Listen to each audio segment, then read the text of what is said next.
What's up, guys? It is 1:43 on Saturday here. Welcome to the May live show. Just getting started, and I'm just kind of testing stuff out to make sure that everything is running properly. I don't know if you can hear it, but there's an entire plumbing crew working on my RO water situation downstairs. So if you hear anything like hammering and screwing and cutting and all that stuff, that's what's going on down there. So let's see. Hopefully it's not too much of a distraction. Technically, this microphone shouldn't really pick up stuff that's more than maybe 5 or 10 feet away, but who knows what you guys are hearing. And hopefully the audio is working so you can just hear me. So yeah, in chat, just let me know if you guys can't hear me, or if I need to turn up or down the volume, just let me know. Brock Lowe says audio is perfect. Fantastic, fantastic. Good to hear. So you see the countdown will be starting in about 15 minutes or so. I just have some older video of when they were preparing the floor downstairs, when the concrete guys did that. I know there's some clips that's going to come later of the actual RO system, as well as some of the stands that we were putting together. No extra sounds. Good. Good, good. Yeah, because they're absolutely working. Like I can hear them just fine out there. But they did turn off their radio. Like when they're blasting their radio while they're working, you can definitely hear that. So I don't want any copyright strikes on my channel, so guys need to turn off the radio. But other than that, I'm sure it's fine. So yeah, we've been waiting quite a long time for our water system to be in place. And it's really exciting because theoretically, at the end of today, we'll be able to get RO water at every single station in both of these buildings. So been looking forward to that for a really long time. And we'll also be able to fill from the RO side to the saltwater storage tank. There's these two different 1,000-gallon containers. Unfortunately, there's one thing about the saltwater side that we can't do just yet. Maybe he'll get to it today, maybe he'll get to it like during the week, but we want to set up a way for the water to recirculate in there. And it looks like a fairly small plumbing project, but obviously the important thing is that he gets the main bulk of everything else working. So once he's done with just what he's currently working on, we'll be able to fire up that RO system and basically make 2,000 gallons of water. So obviously looking forward to that. And once that's all done, we can go next door to the greenhouse and rip out all of my old RO systems and all my water storage stuff, because the greenhouse is getting cramped. It'll be great to just evacuate all of that equipment.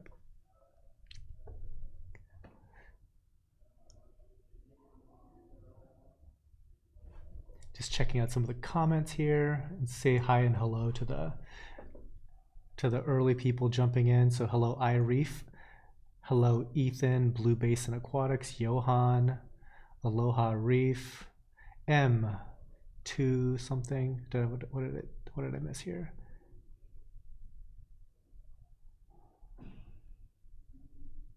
Saw a whole bunch of numbers. Jordan Uber, Lame UFO, JJ14G, Gabe's Reef Tampa, Macy's Daddy 777, Fresh 16111, Richard Sunquist. Welcome, guys. So also I should probably go over some of the other things that I need to talk about. Before I forget, Tidal Gardens Barbecue, that's going to be coming up in late July. The link for that is tidalgardensbbq.eventbrite.com. You can go buy tickets there if you want. It's $25. And that's mainly all going to be going into the food budget. So that's going to be in July 27th. Now, I was hoping that by late April, we would have aquariums by now. There were delays. And so then I'm thinking, hopefully, maybe sometime in June, we'll get these tanks. It looks like the time frame is now mid-July that we're going to be seeing the first group of tanks. And I'm like really, really, really hoping that we're going to be able to get those tanks plumbed and functional for the barbecue. I mean, there's just so many delays involved in a project like this, and I couldn't imagine living in a world where the tanks wouldn't be delayed, right? Everything else is delayed. Why wouldn't the tanks be delayed? So I had to be a little bit flexible there, but I think we should be able to get it done because we can do a lot of the plumbing in advance, and once the aquariums are actually on site, we can just do the last little bit of plumbing for the drains and then just fill them with water because we have enough water, theoretically. And I guess that if we had the tanks back in April, it wouldn't make that big of a difference because they're still working on the RO system. So we wouldn't have been able to fill them up anyway. But there's a big difference between late May and July. So there you go. So I'll mention it again for the people that file in later, but it's looking like mid-July for the aquariums, for some of the aquariums. It's going to be the entire of 2019 to get most of the aquariums even in here, and probably into 2020 before we start filling up the front side of the building. Having said that, we were, because of all my stands are on wheels, I was able to just with my parents just move the stands around and kind of plan out the space that's going to be in the front part of the the front part of the warehouse. So basically it's not super symmetric what's going to be going on up there, because there's there's a bathroom on one side, there's the water treatments thing on the other side, there's a packing station. So there's a lot of concessions that we had to make. But strangely, it's the same number of tanks. So the essentially each part of that is going to be 2,000 gallons. So total, what's going to be planned for this whole building is going to be a shade under 10,000 gallons. Yeah, 10,000 total gallons. But that's a little bit deceptive because the greenhouse is 5,000 gallons.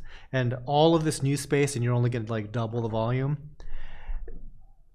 Every gallon isn't equal to one another. So there's a lot of misused volume over in the greenhouse, whereas pretty much all of the volume that's going to be in this new building, it's going to be tailor-made for production. So even though the volume isn't a whole lot different than what's going on next door at the greenhouse, I expect it to be, no joke, 10 to 20 times more effective. And I'll make videos talking about that in greater detail, but right now there's no aquariums to talk about. So welcome guys. I'm going to pop out this chat because this is just too small for me to look at. How do I do this? My screen is too small here. There we go, pop out chat. Okay, that is much easier to see. Okay, so before the show officially starts, I have to go over this long list of Patreon donors.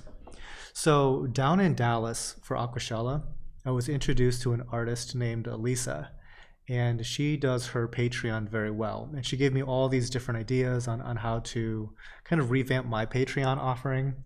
And I ended up also doing a small collaboration with her, and then we have some future collaborations planned as well. Needless to say, it's doing very well, because I think in the first week that we started to work with her, my Patreon subscribers, or my Patreon donors, doubled in number. And part of that is they get a shout out during the live show. So it's a long list, so bear with me. These guys have all donated at least $5. So we have Sean Gill, Jeremy Altman, Ernest Wallace Jr., Elizabeth Dowell, Dave Davis, Bill Russell, Nick Korn, Patricia Heineke, Anne Lyons, Gwen Nicodemus, Sabrina Van Leisdonk, I believe that's, I'm sorry, when it comes to like Dutch names, I brutalize them, I apologize. Lisa from Lacry Fine Art, Rini, Christina, Christopher Frame, Amanda Morgan, Taisha Radich, Kelly Hartmeyer Miller, The Classroom Reef, Chuck Admire, Jean A. Van Vorst, Flashkin, Rico's Aquariums, Christopher H. Curry, Alan Jackson, Trevor Joseph Overbeck, Kevin Cortez, Ryan Kern, Steve Pond, and Nathaniel Bowler. Long list, yeah. And that's not even counting like even like the $1 donors. So yeah, pretty big change. I'm used to a much smaller Patreon list. So the big difference that was made working with Lisa is that artists need images to work off of to base their drawings on. And so whenever they use these reference photos, they need the permissions to do that, to then incorporate it into their art. And so a lot of underwater imagery is very difficult to find, and we're sitting on like a lot of it because we save all of the images of the corals we shoot. So we started offering essentially licenses to those images for the different Patreon levels. So that definitely grew the audience, and I can always tell when it's the artist community, because my viewership on YouTube, like when you look at the analytics, is 95% male. So when I see ladies start donating $5, it's like, it's for the artists, I'm sure, because there's not that many ladies that are in the hobby, and certainly not a lot of ladies that are watching my videos. So I thought that was kind of funny. It's like I can always tell. All right, guys. And sorry, I've been a little bit behind in chat, but we'll catch up. We got 4 minutes left to kill here.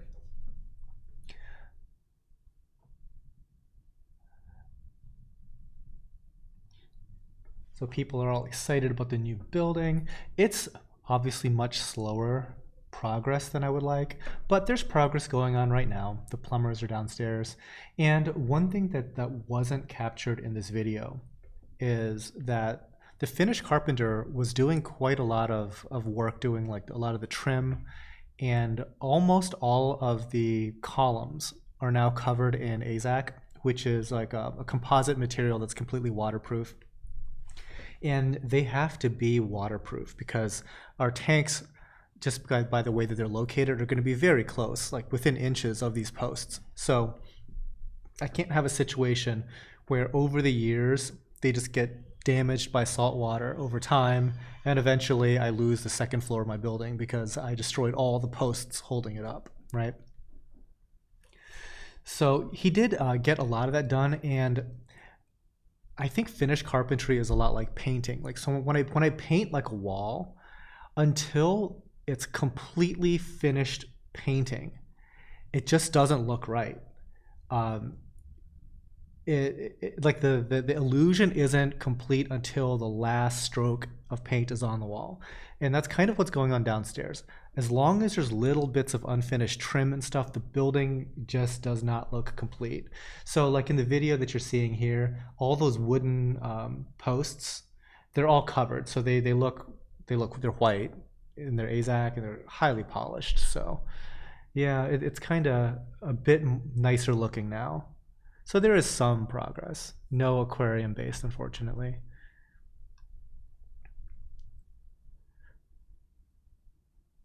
All right, I got to keep an eye out on the clock to make sure that I start the thing. Now, the last time that I started the live show, for the last one, my computer took a total hiccup and wasn't able to like process all of that video footage, and so I was getting jittery. I had to restart my computer. Hopefully, when I switch over to the actual live show, we do not run into that problem. I made a couple of changes, so hopefully that fixed that issue. Country Roads Manic. You must have been 100% very busy past month. Looks great. Keep it up. Oh, thank you. Yeah, I have been busy, and busy to me is not good. I mean, I think that sometimes people like to really, especially with YouTube, like get into like hustle porn and be like, I work like 80 hours a day and all this, and like they're just all about the hustle. I'm not that guy. I like to chill out. If I'm busy, I feel like I'm not managing my time well. Speaking of not managing my time well, I still need to do a video of all of my video equipment because I see Tech Gear Talk in chat. What's up, Sagi? I went over to his house and he has a consumer electronics tech channel. A lot of it is based on cameras, and yeah, he was kind enough to help me shoot all of my equipment. And I've just been hit with like the biggest writer's block as far as like what to say during this video because it's all shot already. I just have to script it, record it, and then edit it. But it hasn't happened. How long ago was that, Sagi? It was probably like a month ago.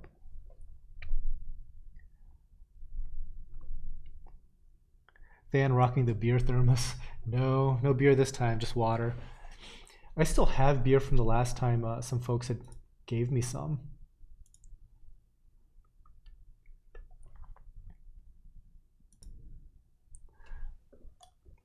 All right, it looks like it was smooth. Hopefully it's working out.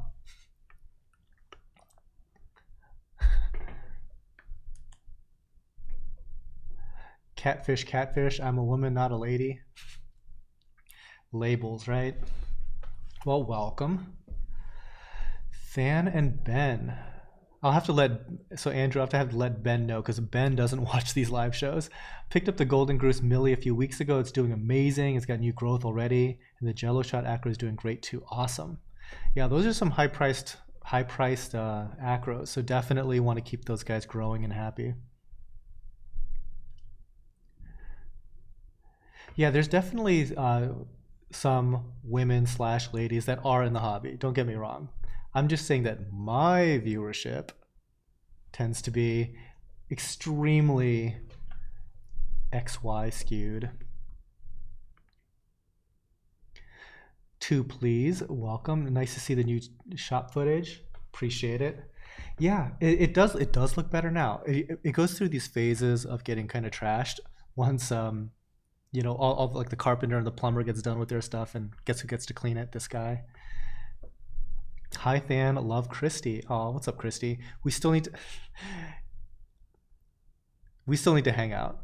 So Christy is Tech Gear Talk's wife, and we've been talking about having dinner, I think now for 2 years, and it hasn't happened yet. Sagi's driving, I gotcha. That usually doesn't stop him. Yeah. One production shop is looking great. Thank you. Getting there. Yeah, two please. I remember like two please is usually one of the most active on my Patreon group, and he would just like post, and then for like 2 weeks I heard nothing. I'm like, is two please okay? That's just so messed up.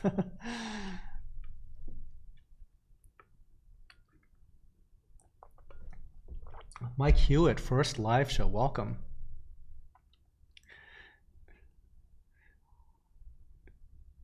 Yeah, 2-year dinner dates. Yeah, so it's kind of funny. Like I see her so seldom because I think that they host Thanksgiving dinner at their place like once every other year, and that's literally that's the opportunity that we get to meet up every other year. And that obviously that doesn't even count. We're just talking about going to a regular old dinner. It hasn't happened.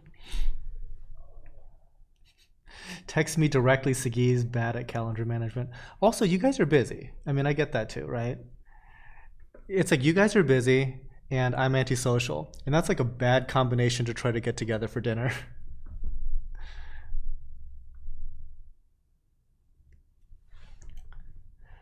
Just got done cycling my 40. How long would you wait before adding SPS corals? So it really depends on which SPS corals you're talking about. A lot of SPS corals are fairly resilient. Things like Passalipora, things like Stylophora, even bird's nest to some degree, maybe plating Montipora, those are fine. Now Acropora are going to be a lot more finicky about their environment. They're not going to like the fact that your tank is fairly new and might still be in flux. Like any amount of flux could lead to some bad results. So if you're looking at like the more challenging end of the spectrum, some of the more delicate Montipora, some of the more delicate Acropora, you might want to wait at least 6 to 12 months just to be safe.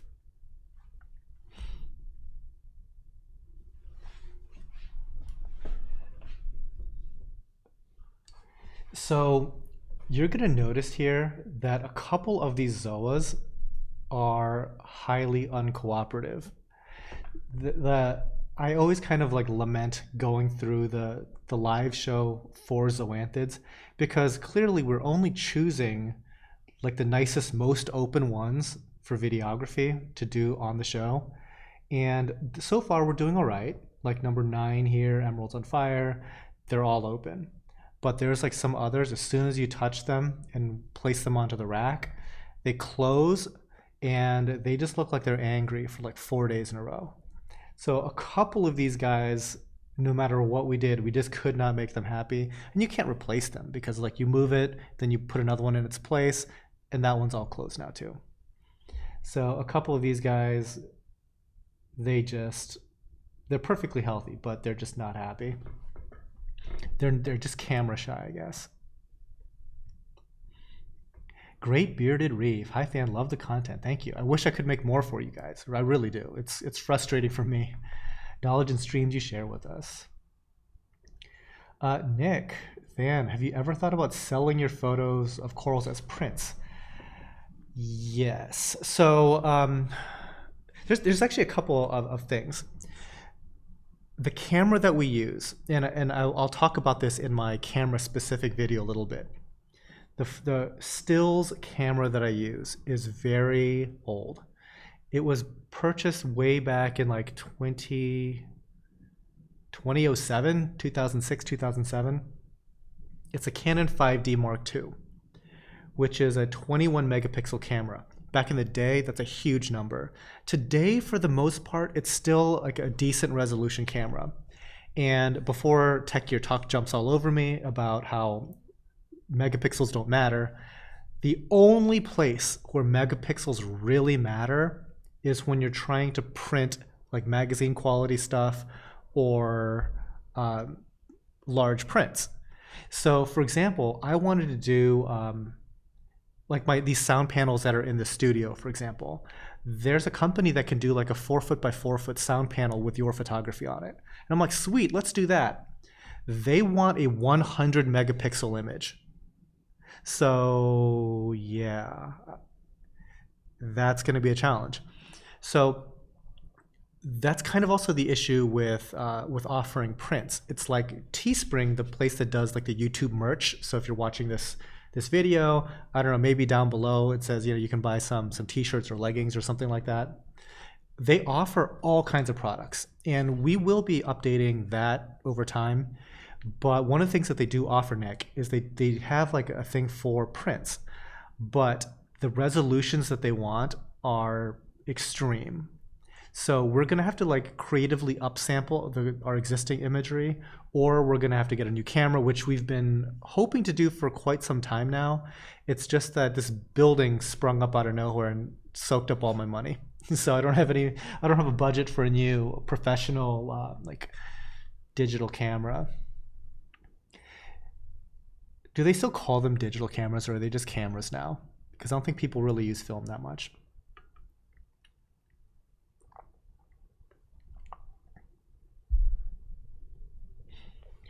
Mike Howard, when you start growing coralline algae, you're ready for SPS. Interesting take. I will throw a little bit of a rebuttal in there.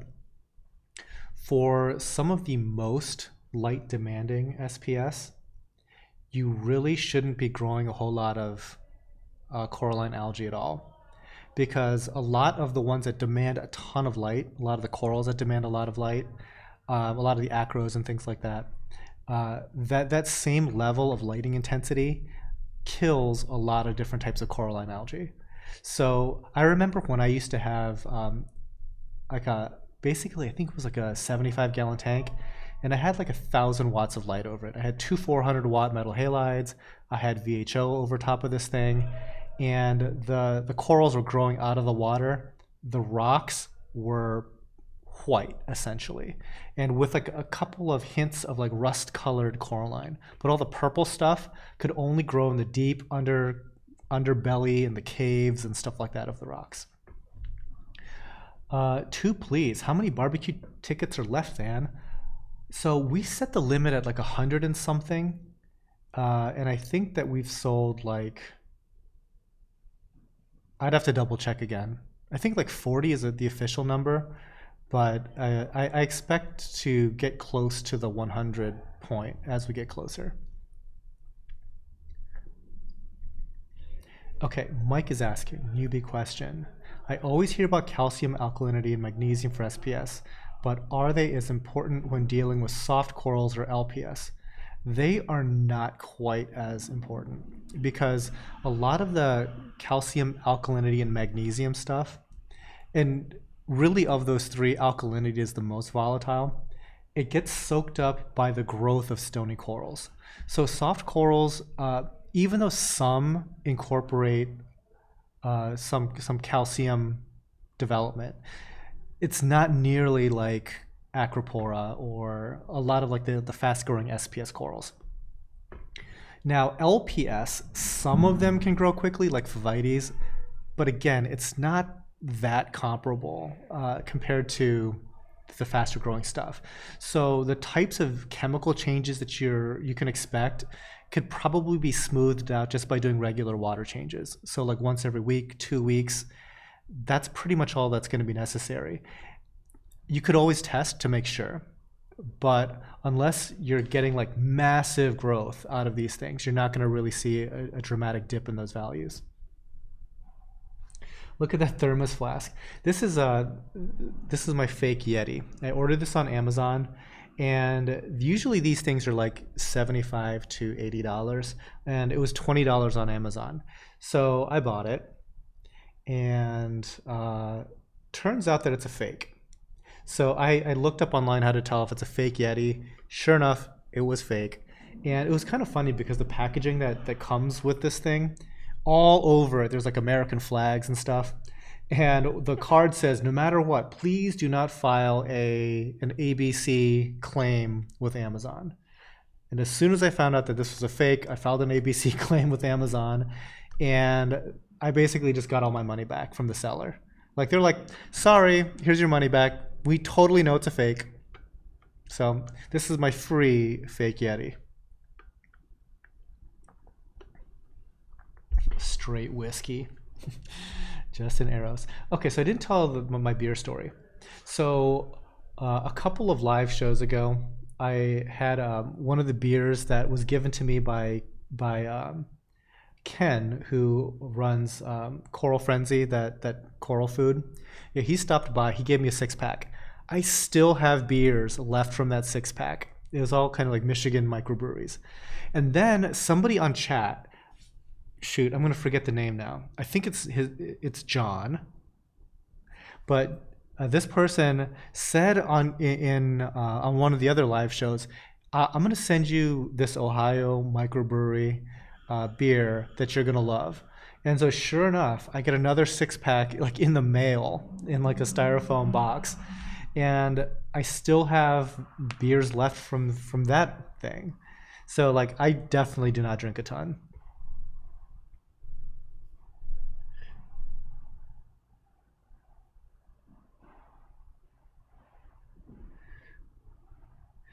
Do you have any mellow yellow Zoas this live sale? I don't think we do. We were running low on that, Jeff, for a little while.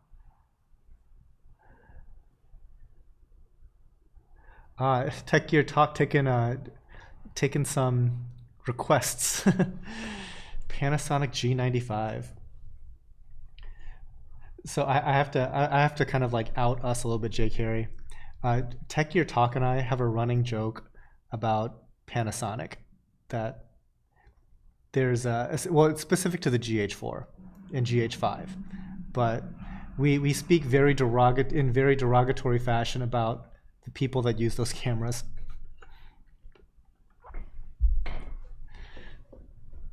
Which of course we're going to keep on the down low on his channel because don't want to alienate Panasonic, but we give them the business. Mel Wong, I'll send you some Singapore lychee beer. I love lychee. I love Singapore. Beer's pretty good too. Zane Quattrucci. Hey Than, what is up, Zane? What? Free beer with every coral purchase? Sweet. If more people hung out with me, they would get a lot of beer. Like, I have alcohol here from probably from the 90s. I just don't drink.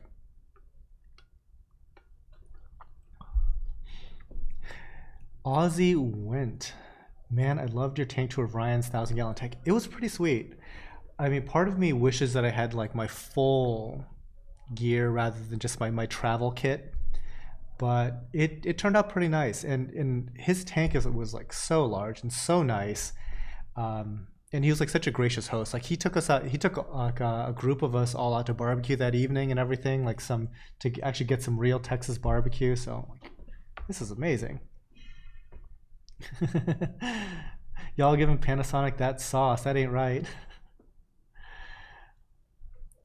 The funny thing is, like, Panasonic cameras actually are good, but there's just a stereotype that I guess I don't know what the word is, but we're making it worse. We are complicit in that.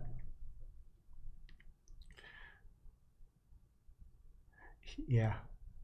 Check out the Zcam E2. Is that their cinema camera? I'm gonna look that up.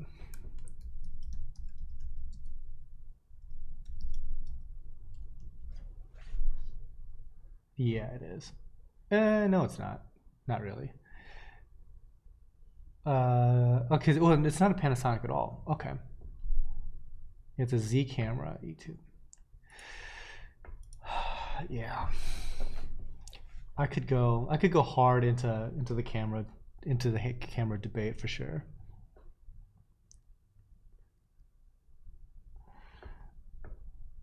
I don't want to get into it because it's going to be so messed up. Like there's only like a couple patches where it's like, oh my God, Dan's a total bigot. And one of those things is in and around the camera space. Like I will make the most judgmental comments ever about certain camera brands. Yeah, Dan's a camera bigot. It's not what you would expect. Most people like that shoot Canon like I do are in some kind of blood feud with Nikon users, but that's not me. It's like I've got a thing for Leica, and I've got a thing for Panasonic. Two, please. Need to make a trip out to my house, Dan, to film those little guys' tanks. Gotta get the invites, and you know I gotta leave my house occasionally. I guess that also helps, right?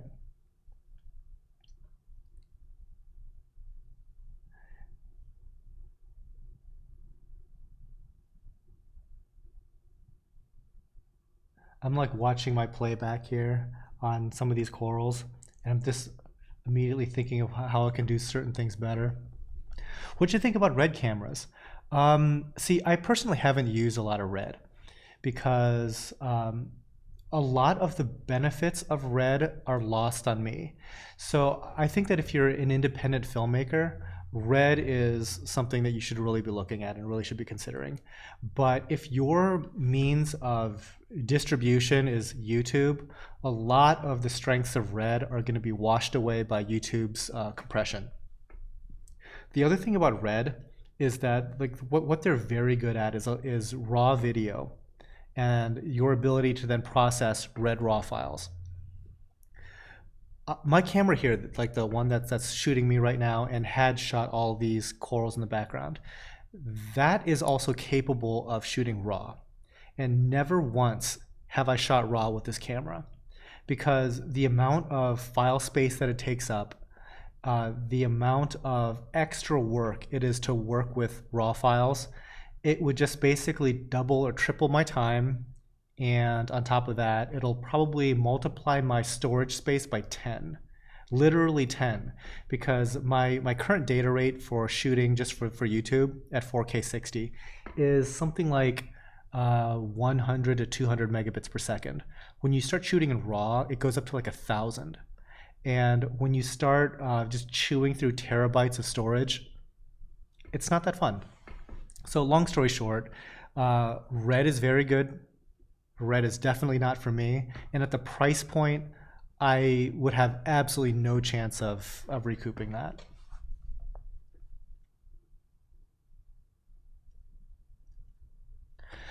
Dan Reeves, do you have a video on setting up a whole reef aquarium from the start, including the sump setup, overflows, what's good and what's not? I do not have one, but over the next few months towards like towards the end of the year, we're going to be building out our systems for this building.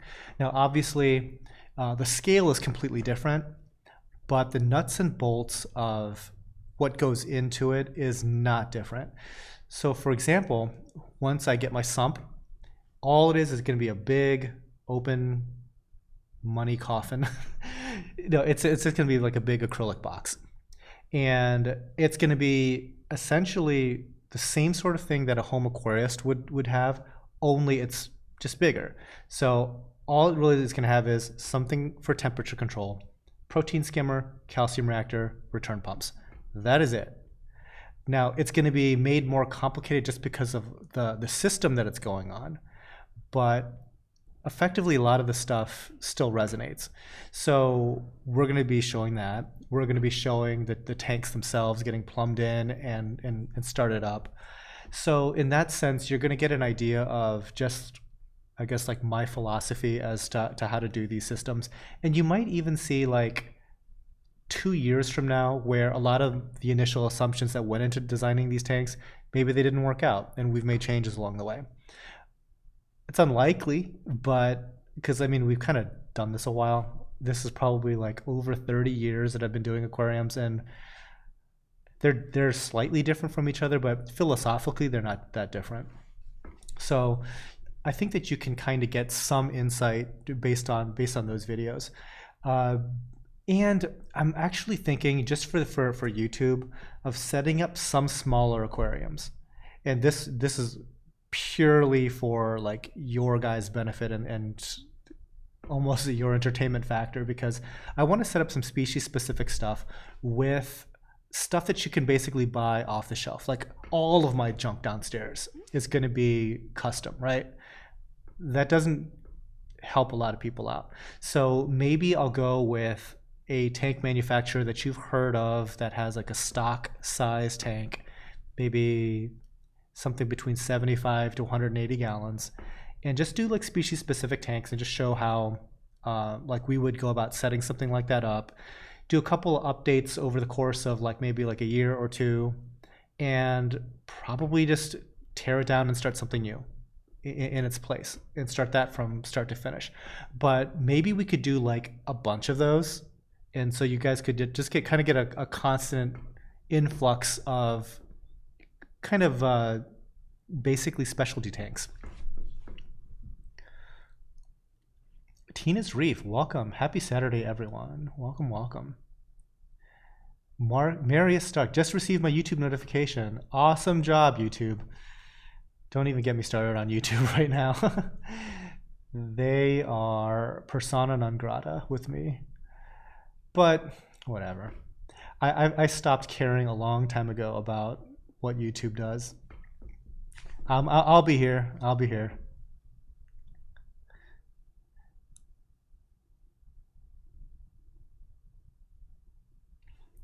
Blue Basin, welcome. Let's see. If you do an aquarium from scratch, you should start with a lagoon style with an overflow box.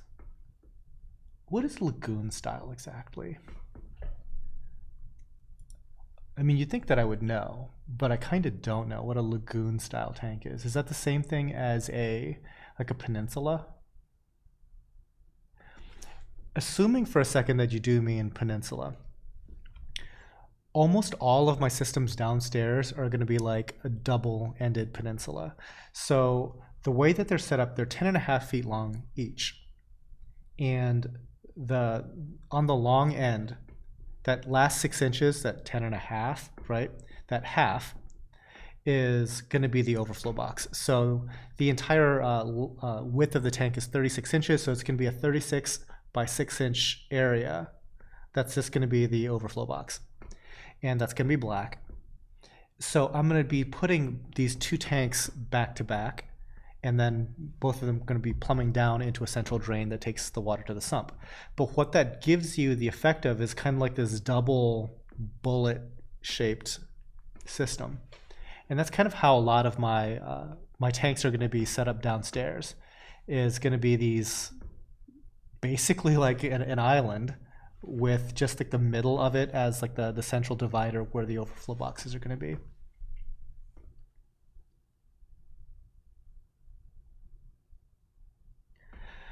Okay, Tyler Jacks.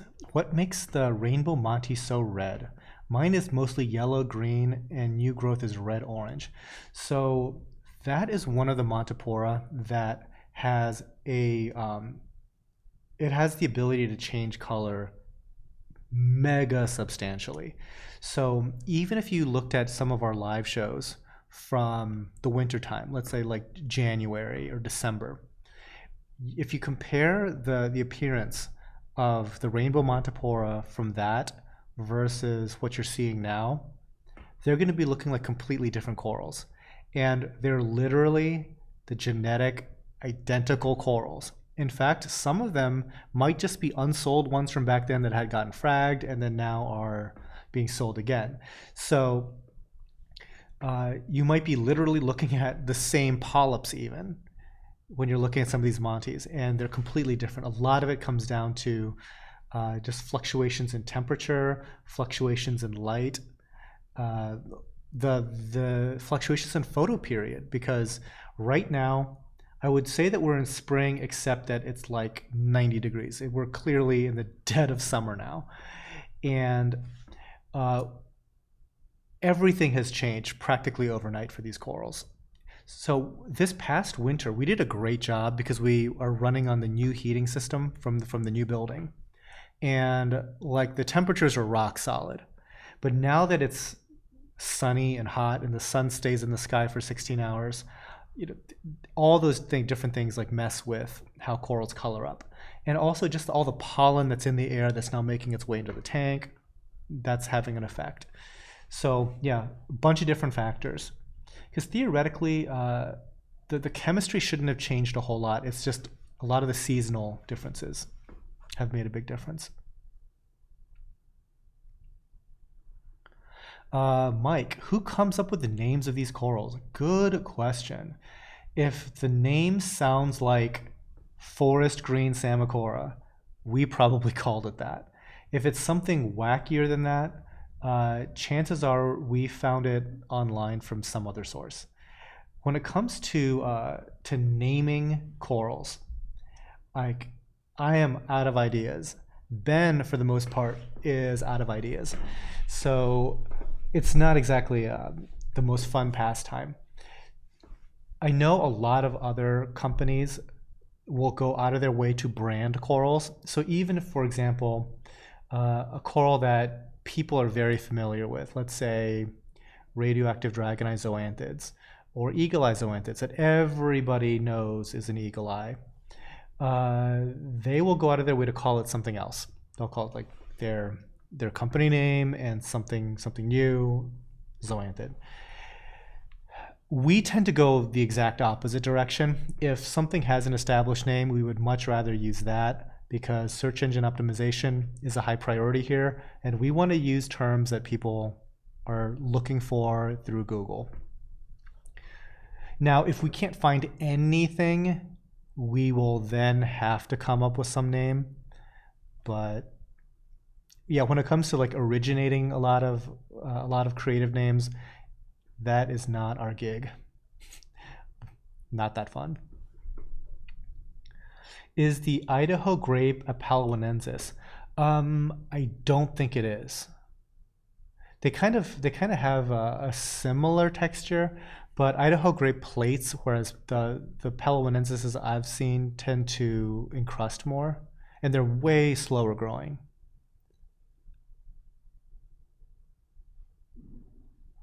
Alex King. Anyone else having an issue streaming via YouTube's TV app? Couldn't tell ya. Yeah, one production says it's working fine. Yeah, it could just be your app. That's the best part of Ohio. Don't like the weather, wait an hour. Yeah, that's one thing. Or you could be like me, just never go outside.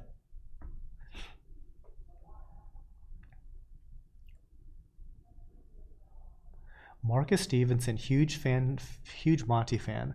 That Mystic Sunset was beautiful. Still new to SPS, and I've seen some Monty grafting, but curious if I could try to graft my Mystic Sunset and a Rainbow Monty. You could try. I have never personally done the grafting thing. I have seen a couple of interesting grafts out there that I currently don't have, but yeah, I don't really know what goes into success with that.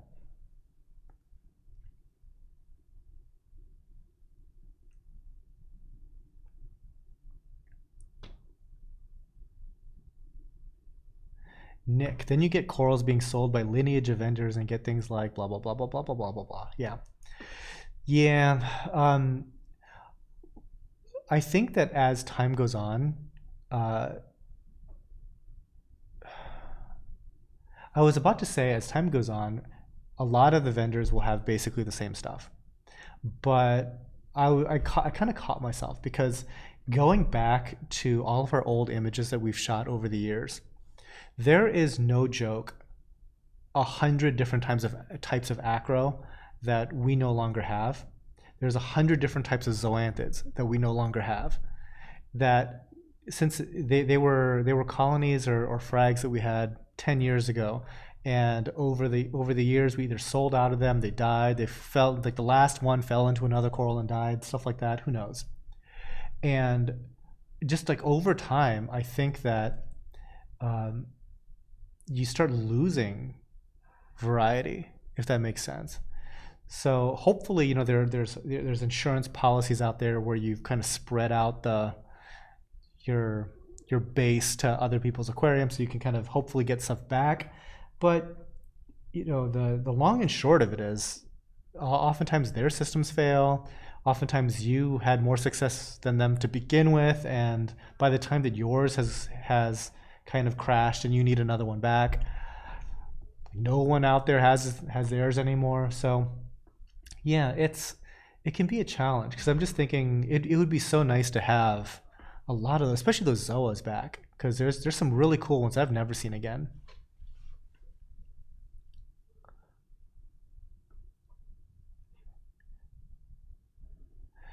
Dan, what is the best thing to use to have super healthy corals in your tank?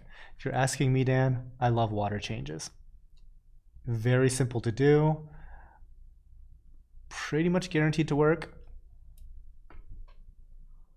It fixes so many different problems. It prevents so many other problems from occurring. I'm all about water changes. Somebody had mentioned, and I think I forget where I heard it, but it's like you should make a T-shirt. Like that should be one of the things on Teespring for merchandise. Gabriel Berkey, 99-cent super chat. Thank you, man. And sorry, too, please. I saw your super chat earlier. Thank you as well. Marius, Tidal Gardens crew must be excited about new AC building, but what about extra work that entails? Hopefully your plumber and magician made it super low maintenance. The new building, as far as maintenance goes, will be very, very much more streamlined, to the point that we're adding all of this stuff, and I really am only looking for one more full-time person. Let's see.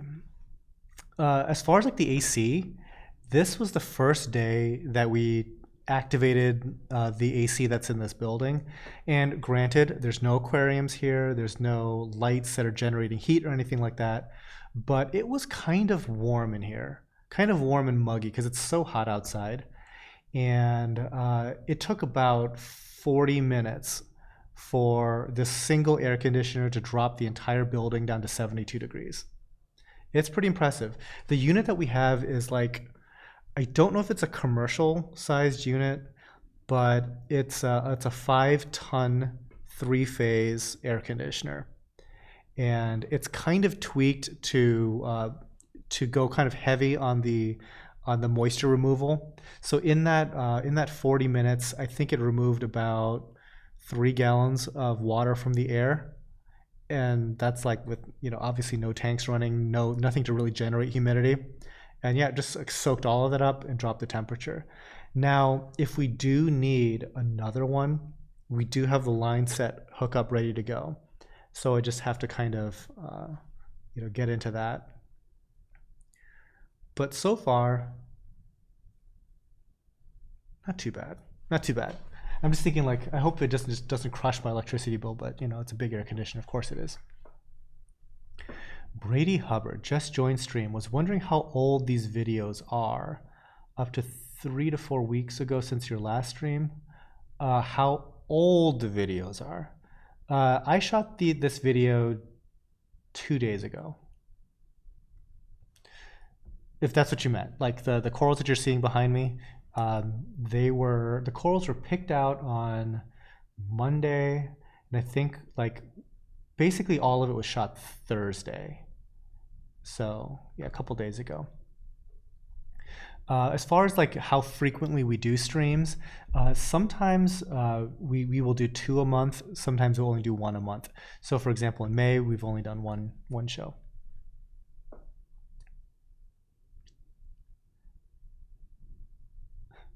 Nick, Dan, I'm surprised that you haven't built an underground walkway from your house into your new building. You joke, I would totally do that. So I was even thinking like, is there a way that I could like just make a, like one of those like airport things? It's basically like one of those airport walkways, a concourse to connect it from my house. But it's really not that bad. I bundle up.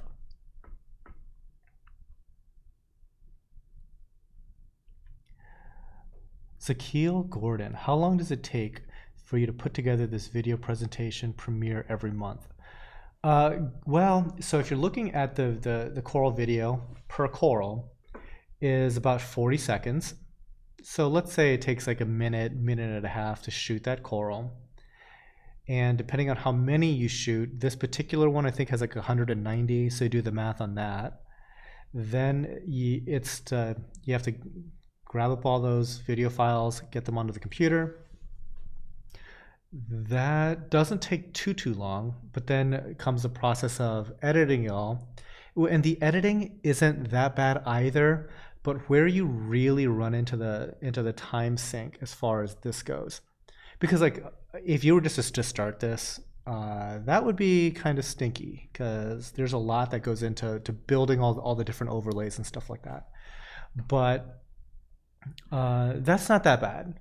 There's 2 things that you basically hit the button and then you walk away and then go on with the rest of your day.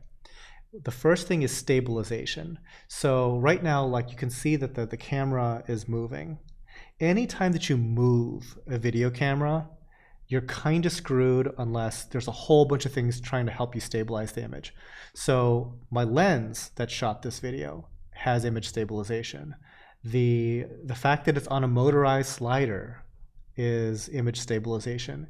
And then I asked the computer to go there and smooth out all the remaining jitter. When you're asking a computer to smooth out all that jitter, and this is a professional workstation class machine trying to do this, okay? On basically what turns out to be a feature-length motion picture, right? Because it's starting with a 4K file and it's going for 2 hours.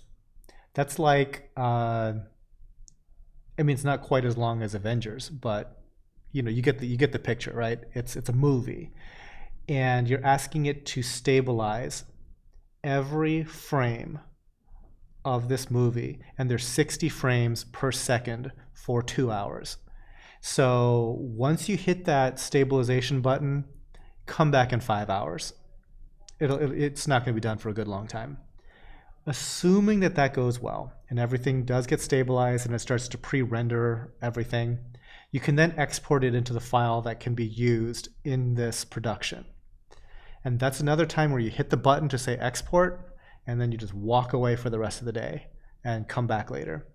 So as far as like my labor to do all this, really it's all front loaded in just the shooting of the images themselves. Because unfortunately, if it has to be a 40-second clip, there's nothing I can do that's going to make that process faster, short of buying a second camera and hiring somebody to use it. So that's probably the least fun part of it for me, is just to sit there and shoot 190 corals over the course of the day. It sucks. So once that's done, the computer stuff I can kind of chew through pretty quickly. As far as like my labor is concerned, my computer wanted to catch on fire, that's a completely separate story.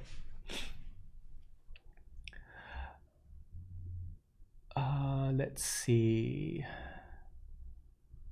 Let's catch up with the super chats first. $1.99, Mike Arthur, Than, Frog Spawn bailout in your video. Did it live? I'm gonna say it probably did not, but then again, I haven't really looked either. I know where generally it would be, but I don't know. Another coral of mine that I'm really bummed about that did polyp bailout was a yellow tip elegans. It took me 6 years to find a yellow tip elegans. I paid a small fortune for it. As far as like wholesale prices go, it was a small fortune, and it bailed out. And so hopefully that survived, but it kind of like fell down and then behind a rock. So I'm like, what's crazy is like when they bail out, a lot of times they are fully extended and happy looking, and they're happy looking for days and days and days. And I'm just like, I hope you regrow a skeleton.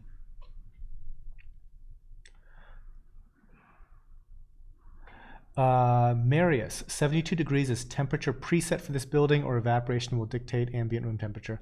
No, that was just what the thing was set to. Well, we haven't messed with it at all. That's just what the temperature was. This guy, will you be showing any torch, hammer, frog spawn? I think that there are some hammers on this. No frog spawn, no torches. Holla at Sharif Boy, happy Saturday. Mike, again, thank you for the $1.99. How long will it take to start growing a new base? So I'll be real with it. Most of the time they don't grow a new base. Like whatever caused them to bail out is also going to be the cause of them not making it. But theoretically, in a month, it could regrow a new base. Like certain things can totally manage polyp bailout better than others. Like Pastylopora, do it all the time. It's fine. But when it comes to Euphilia and Catallophilia, not so much.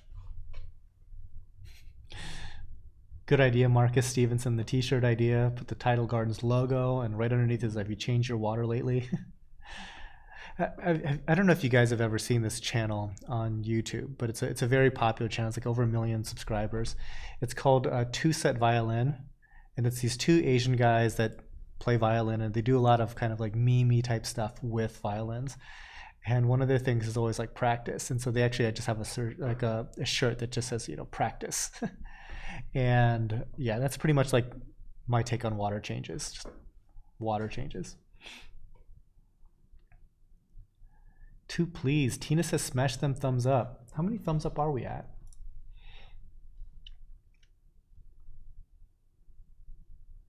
Let me open a new window real quick. Yeah, 34 is kind of low.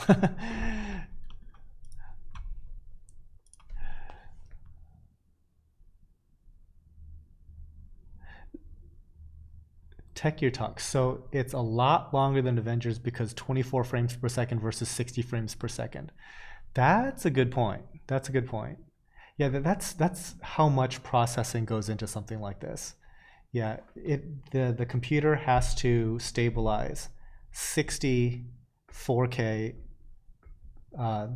It's a little murky in there, but it's basically 60 frames every single second. It has to then go and compute. Lobo, hey, I'm new to the channel. Can somebody tell me why the color temp is rising with every frag? It's to give you guys an idea of what this coral looks like under different types of lighting. That's the point. BT Medic 04, yeah, it sounds like a lot of computing power required for stabilization. Yeah, and of course there's the output as well. Not that, I mean, I just hit a button and walk away. So it's not that much work, but it is a lot of work. What would you call a lepto? Medium or expert? Medium at most. So some people do struggle with Leptoceras, but for the most part, they grow out of the water for us. It's a very fast growing coral, but sometimes they just like get really thin and sickly looking, and they just start to like die off in patches. It's kind of bizarre. We typically don't run into that issue though.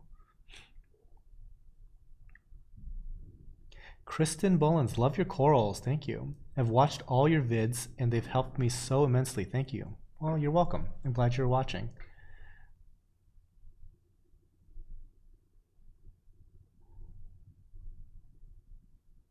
Let's see. Marcus, best ATO. Would you believe that I've never used an ATO? So downstairs in my 1,000-gallon water makeup containers, those are controlled by auto top off. Okay, that is literally the first time I've ever used one, and they're like these giant professional things. It's basically like grapefruit sized things.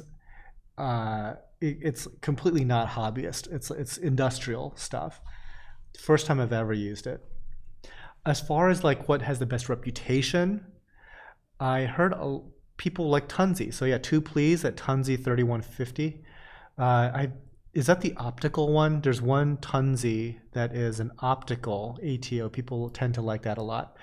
No matter what ATO you decide to go with, I recommend redundancy. So essentially get like 3 different ones, and unless all 3 of them say go, nothing goes. There's been so many like these horror stories of people running into issues with their ATO, just like getting stuck on and flooding their tank with fresh water, stuff like that. Nah, just get a whole bunch of redundancy in place whenever you're talking about automation. Or at the very least, have something that you can detect when something is going wrong.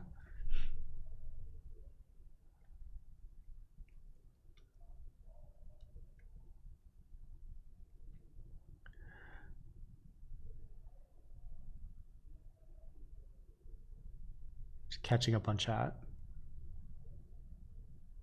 The Coral Connoisseur, what's up, Dan? Just joining, had a meeting, but better late than never. Well, true, better late than ever. And for all those folks that are watching this not live, the live show, just as it says in the overlay there, the corals are available for 72 hours after this show.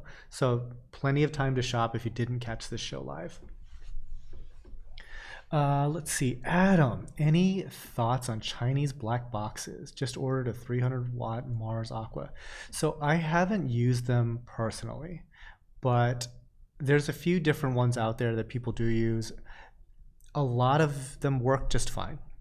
You're not going to get, great fit and finish quality.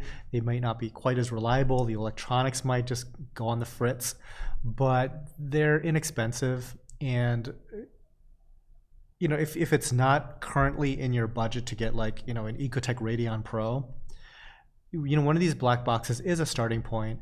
And as long as they turn on and they work, they'll be fine for your corals. Gabriel Berkey, ever been to the Atlantic Aquarium? I have not. Thinking about making a trip this summer. I would really like to.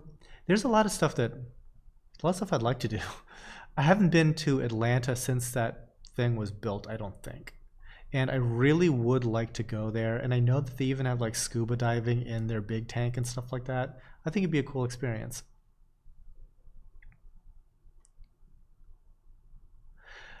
Smirch asks, if I'm planning on only keeping softies in LPS, would I still need to dose in the future? Somebody had asked a similar question. Generally speaking, you could probably get by with just regular water changes.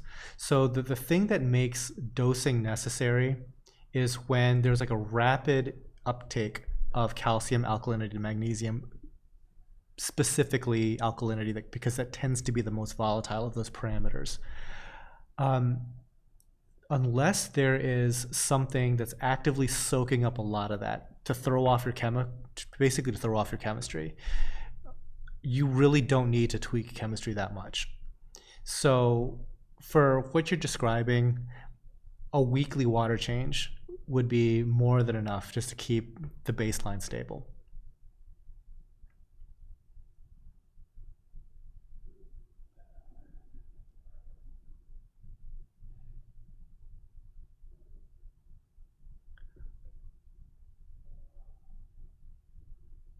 Holla at Sharif Boy. Hi, Than. Not sure if this was shared before, but for your home, do you have a personal tank? And if so, what is it? So I do not have a personal home system.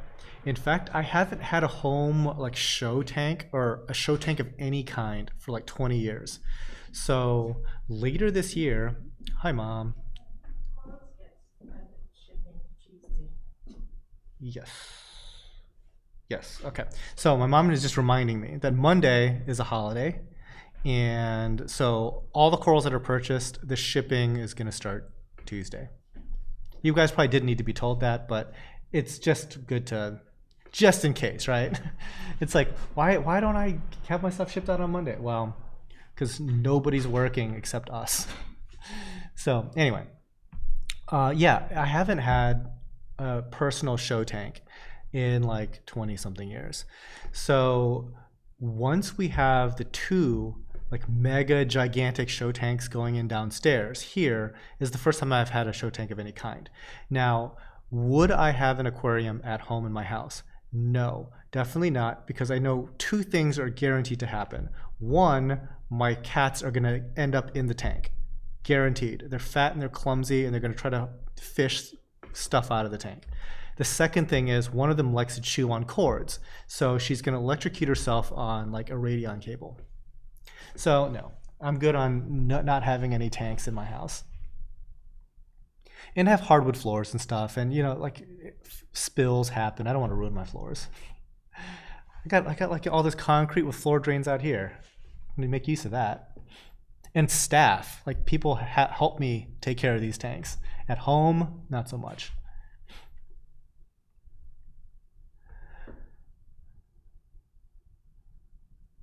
Phil Harton, what do you keep your alkalinity, magnesium, and calcium at? So I always shoot for just like natural seawater levels. I don't really try for elevated levels, but right now, both our magnesium and calcium are high. So calcium, depending on which tank you're looking at, is between 420 to 450. That's a little high. Not that that matters that much. And calcium tends to not change very much at all for us anyway. Magnesium, we're looking for about 1350. I think in some of our tanks there might be 1400-ish. Our alkalinity is like chronically low, but we are more on top of our calcium reactor maintenance. So that has definitely gotten better. And on top of that, we're dosing the carbonate portion of bionic. So anytime that we see like a value that just looks kind of sketchy, low, like 5 or 6, we dose that evening with some bionic.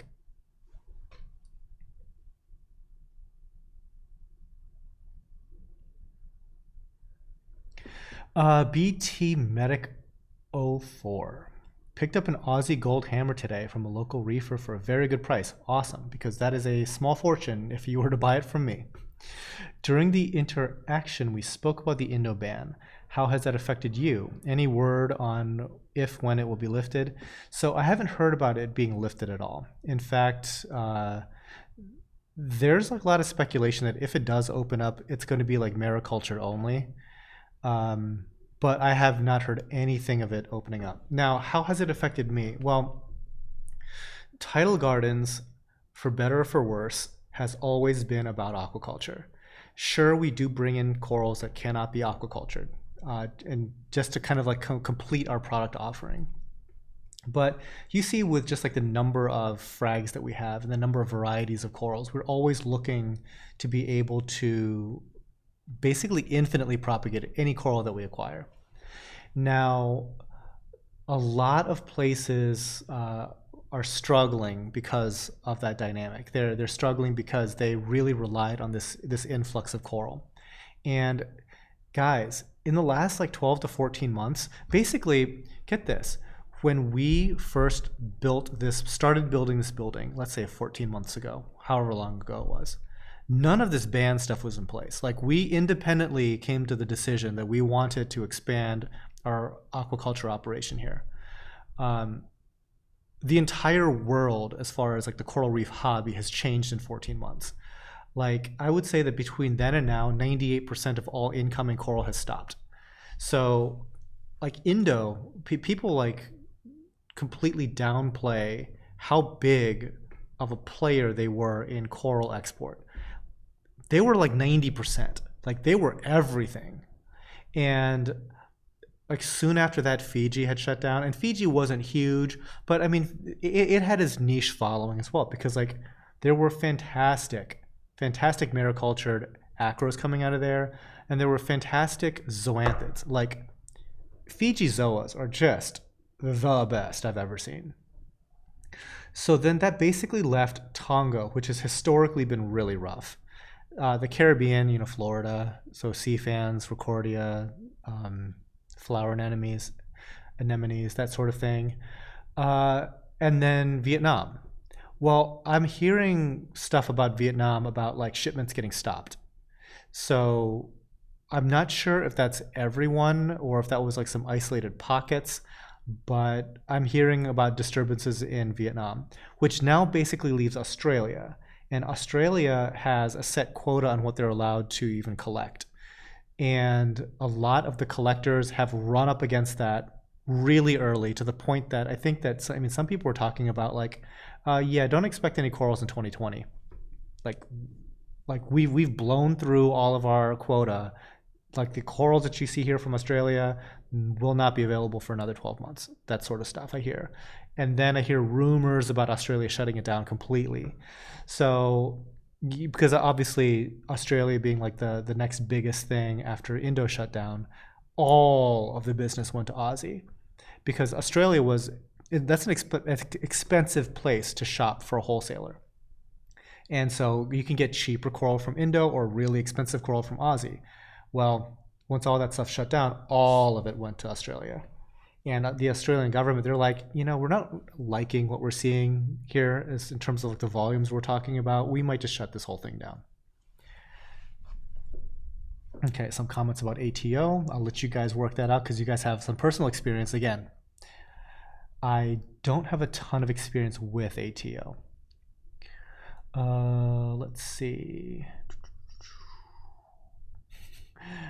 2 please, $1.99. Once the cats taste salt water, they stay away. I don't know. My cats are very, very strange. I could tell you a really gross story. Like, one of my cats came up, and I had like one of my vests just like sitting next to my bed. So she took the liberty just to barf all over it. And then the next day, like, I didn't have time that same day to deal with that. So I'm like, I'll deal with it later. Next day, all that was gone.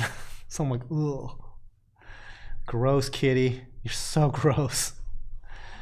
So I don't think that salt water is going to keep my cats away. They might be all over it. They're idiots. Smirch, my LFG person told me that the Indo ban is going to be lifted soon. Not sure how accurate this statement is, though. We'll see. I have not heard anything from any of my contacts. Yeah, sad part about Fiji is they shut down Walt Smith. Yeah, and you know, that just goes to show, like, this is kind of funny. Like, so Ben, who works here, we were having this conversation about all the different, you know, shutdowns and stuff like that. And he was of the impression that like, no, it's a huge industry in Indonesia. They have to open back up. And I'm like, okay, first off, Ben, I want you to Google image search Jakarta, okay? Look at what Jakarta looks like. I'll save you guys the effort.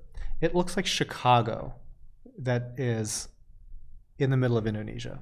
That is how big Jakarta is. It's like, do you think that corals built that? I'll also save you the suspense. It did not. So the coral industry in Indonesia, even though it's the biggest thing in our industry, is meaningless to the Indonesian economy, practically. Like, there's all kinds of other stuff that they are worried about, and they could not care less that all their collectors that are just chipping away at their reef all got shut down. They don't care. Their health ministry, their environmental ministries do not care. Ritesh Varma, hello Than. Still wondering if we're going to invent an emergency palytoxin survival kit. Keep it near an aquarium. Treat yourself before the ambulance arrives, and we could invent one for blue ring bites. So, if you had palytoxin poisoning right this second and went to the ER, I think the only thing that they're going to do is give you steroids. I think that's all they can do. So if that is in any way, shape, or form like an emergency kit, that exists. It's just steroids. But yeah, and palytoxin depends on what kind it is and how it affects an individual. It all affects different people differently. So, forget about Indo, wait for Solomon Island. The Solomon Islands haven't been open for a very long time, if I recall. Need to set up a seed bank of acros for hobbyists. I think people are trying. And I think that a lot of like the larger players in the industry are making the investment into larger facilities with aquaculture in mind. And in a vacuum, I think that's very good. Or how about this vacuum? In the US alone, I'm just like looking at just North America, United States, I think it's really, really, really good. As far as like the natural reefs, I have mixed feelings on that, because a lot of the natural reefs are just like basically like trash landfills. And I feel really bad about that. And I think that if there was some economic value placed on that, people over there would take it a lot more seriously. But if it's just something that has like no value, then I think it's just going to get polluted to death. So that's kind of why it's like the conservationist in me thinks like, no, we should just leave it alone. But there's no such thing as leaving it alone, because we're consuming like single-use products all the time. And they are, especially the places in and around that area. They sure as heck are. And I remember just like in my time in Vietnam, we were in this like beautiful tropical island resort, ridiculously nice, like $1 million. And by the way, $1 million like in Vietnam dollar like is insane, right? So we're staying in this $1 million villa. And every single morning, an island of trash would wash ashore on the island, and the crews would clean it up. Next morning, another island of trash would come. It was crazy. And yeah, it's even if you said, okay, no more shipping out of Vietnam, it's not going to stop that island of trash from coming in every day. You see what I'm saying? So yeah, I do think that all the aquaculture efforts going on in the U.S. is a great thing, but I also like the reefs, so I'd like to see something done there as well.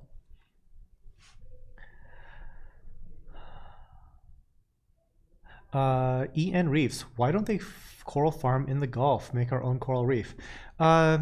It's challenging. So personally, I've never, living in Ohio, I kind of have to make my own ocean, right? So doing mariculture hasn't been something that I have a lot of personal experience with.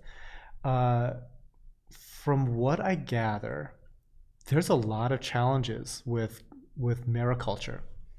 So it's very labor intensive because the sort of maintenance that we do here with like making sure algae isn't killing corals and stuff, scrubbing and stuff like that. They're actually out there with toothbrushes diving down and scrubbing corals in the ocean. Guys, that's a lot of labor, right? Also, like catastrophic changes in climate and in temperature can mess up your whole farm. If your heater fails here, sure, that could happen. But out there, if something happens, there's no correcting it, right? If your water is 85 degrees, your corals are probably going to be cooking out there in the water. There could just be like fish that just come and eat your corals, just in mass, right? So there's all this stuff that kind of makes that whole thing challenging. So I actually heard, even before all the shutdown stuff started happening, is that like the elevated temperatures that people were seeing out in the wild were totally screwing these mariculture facilities, because they were just losing crop after crop after crop.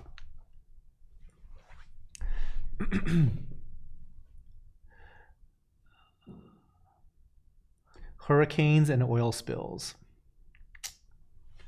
Yeah, there's that too, like hurricanes.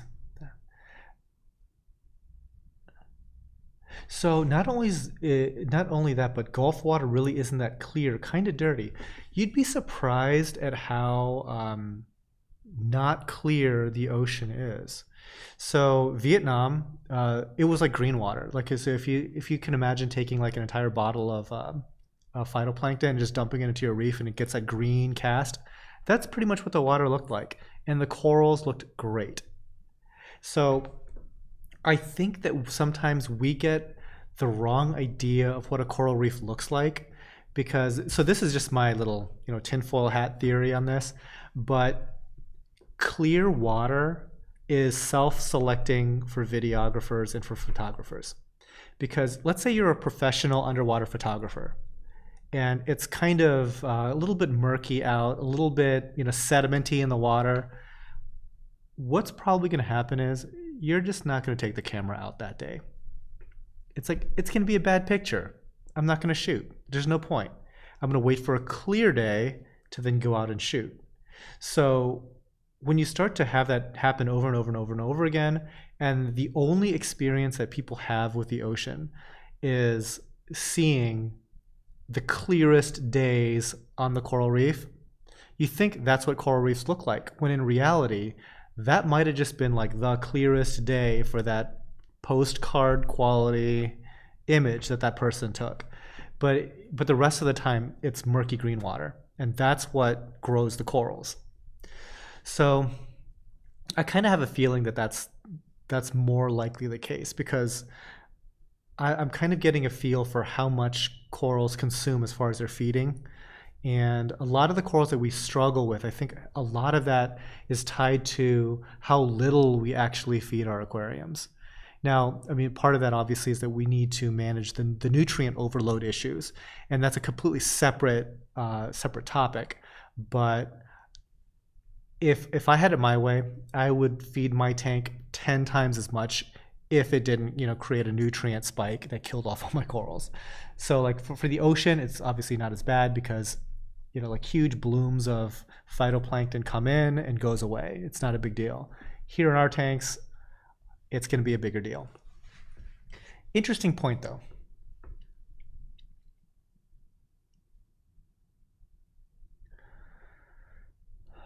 Javier's Reef Tank, hello, what's up? This guy, why not build a seed bank dam on the shore of the Gulf and have pipes draining into the giant bank and then open some big doors and poof, huge water change? So a lot of public aquariums do something similar. So like Monterey Bay in California, they use natural seawater. The Waikiki Aquarium in Honolulu, well, Waikiki, they use natural seawater. Now, a lot goes into preparing that seawater for use in their facility. So it's not just like, oh, bring it in and then it goes out. I think that they have to draw in water from way the heck offshore. So there's quite a lot of like, major industrial plumbing that goes in and gets the water. But then there's also like the upkeep of it, because like barnacles grow in the pipes. And so I saw this thing, and I forget where I saw it, but it was about the aquarium that's in California that I mentioned. They actually have two different sets of pipe that go and get the water from the ocean. So every so many months, what they do is they shut one off and they activate the other one to do all the plumbing. The one that they shut off, they let that entire thing turn rotten inside. And then they put this plug looking thing to then scrape and push all that dead stuff out after like X number of months. And they say it smells fantastic. But yeah, so there's a lot of infrastructure involved in doing anything involving natural seawater.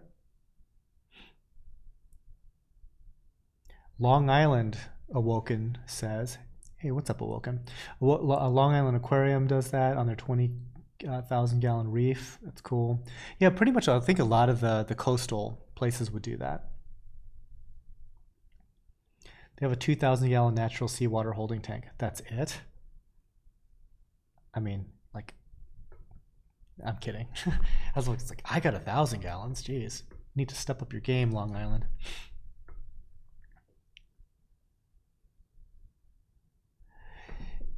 Yeah, but I'm just excited on my little micro scale here.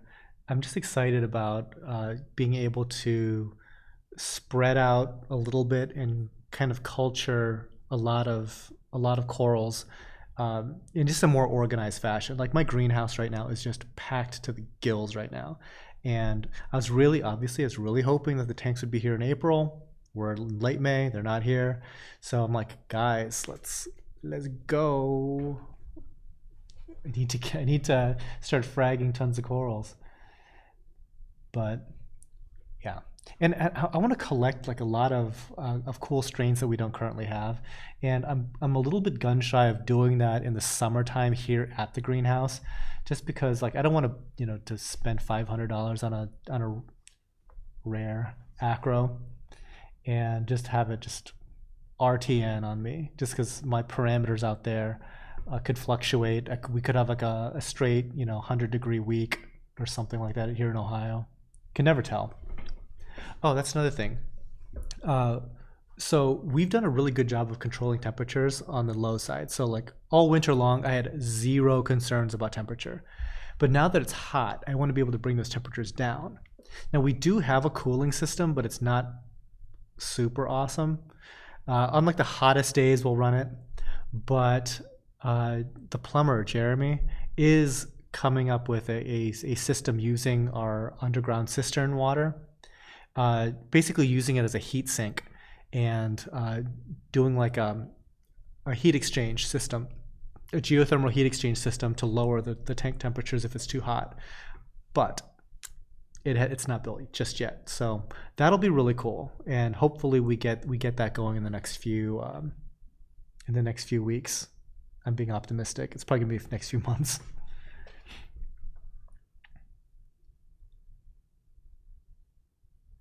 Awoken, Than, your source water setup is god tier.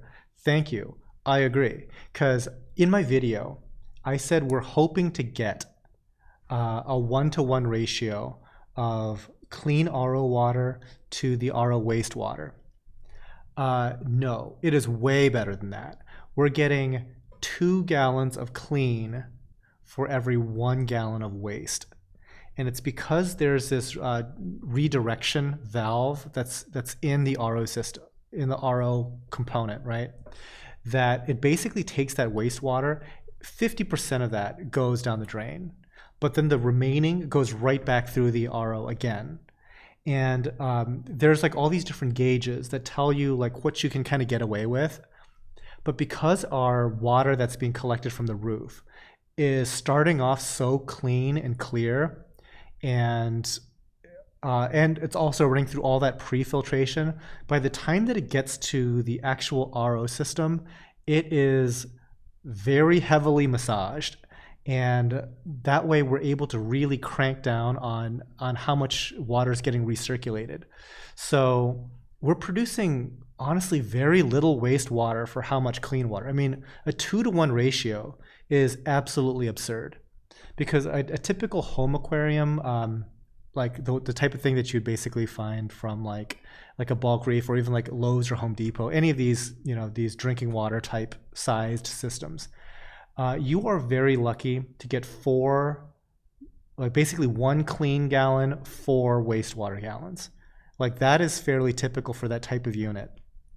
But once you get into the commercial stuff, you're really hoping for 1-to-1, and we're getting 2-to-1, which is like, again, just mind-blowing. That plumber needs an Oscar. I would invite him up, but I think that they might be gone. So I don't know how far they got. I'm trying to hear if they're even still there. I'm not sure. So you know what? Actually, I need to quickly use the restroom. I will be right back, and then I'll see if those guys are still here.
And I'm back.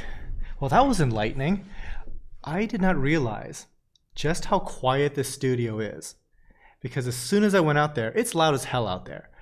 The air conditioner is running full blast. My RO system is running full blast. And they're downstairs just working away. And I'm like, I didn't realize they were still here when I got up.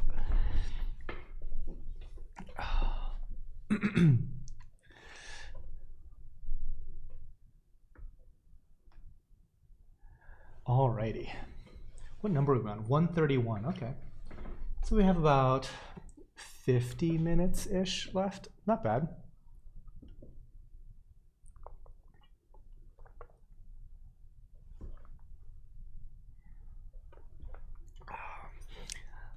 I see everybody's been behaving while I was gone.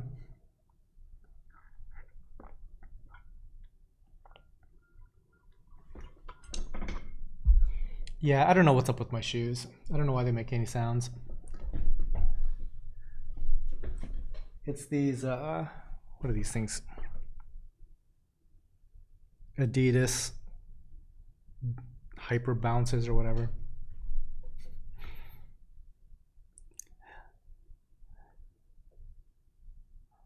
Yeah, this studio is getting better. So I posted on Instagram like a quick little update.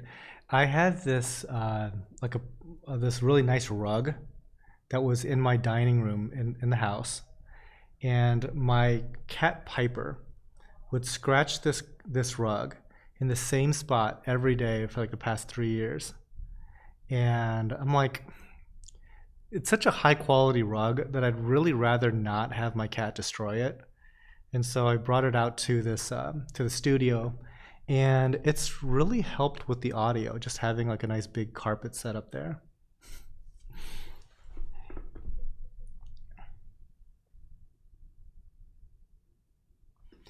Warhood. Hey, so I'm a noob reefer. If I got a FAVIA, that would like encrust a live rock, right? It kind of does, but it kind of doesn't. So a FAVIA, they do some degree of encrusting right along their edge, but really what it wants to do is kind of grow in like a dome shape. So you can kind of expect a little bit of both.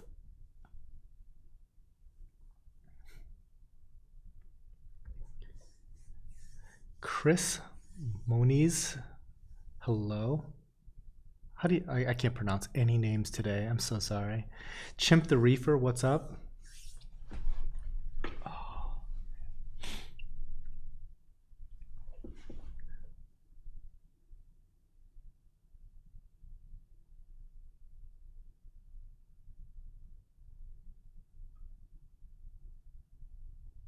So I'm watching the footage of these corals, and there's one thing that's like my biggest pet peeve is sometimes when I drag and drop all of these all of these video files onto my timeline, I just start working away at them, right?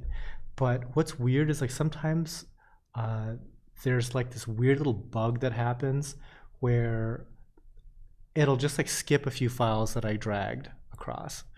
And so it'll be like number 137, 138. Oh, thanks fish for biting number 137 for me. So you see what I mean like about fox faces? Sometimes they get nibbly on corals for no reason. It'll happen like that. So anyway, it'll skip like, it'll go from like 138, let's say, to 140. So I'm like, what happened to 139, right? And so then I have to go back through and I have to grab 139, make sure that it imported properly, bring it down into my timeline to do all my editing. But then I'll forget to like, since I've stabilized the entire timeline already, I'll then forget to stabilize that clip. And so I'll occasionally see like a coral clip and it'll be like, oh, I can tell that was one of the ones that didn't get stabilized. That's bothering me because it's just a little bit more jittery than all the others.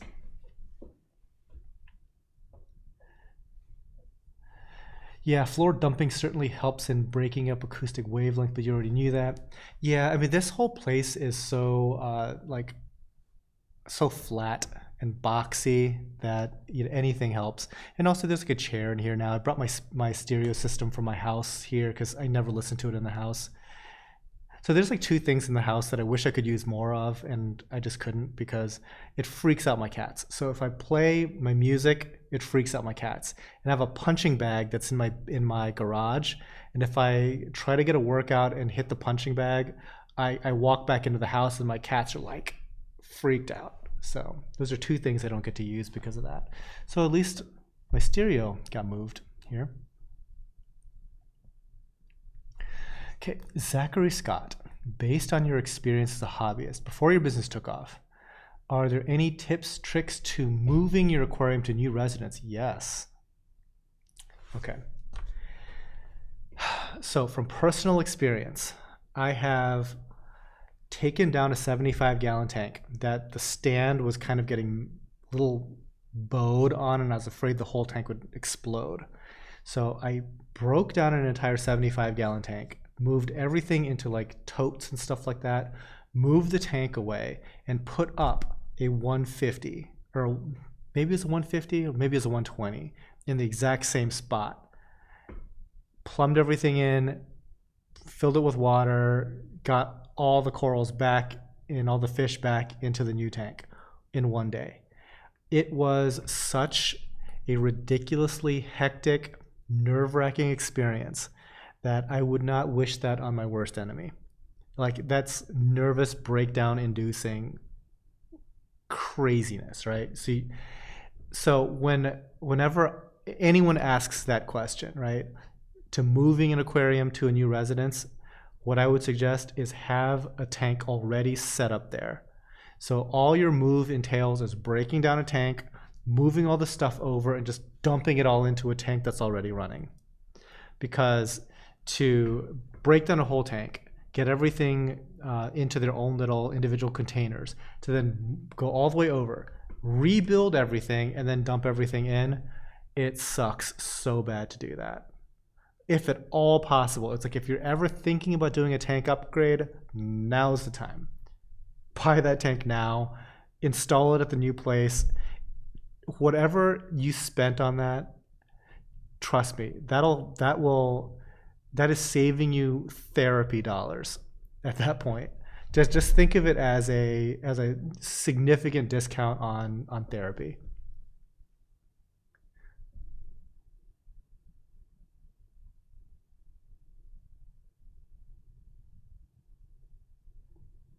Let's see.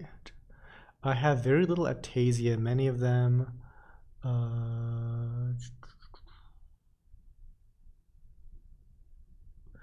Don't really know what you're asking, but if you have tons of little aptasia, what some people do with great success is they just add a peppermint shrimp, and a peppermint shrimp usually does a pretty good job of taking care of the little guys.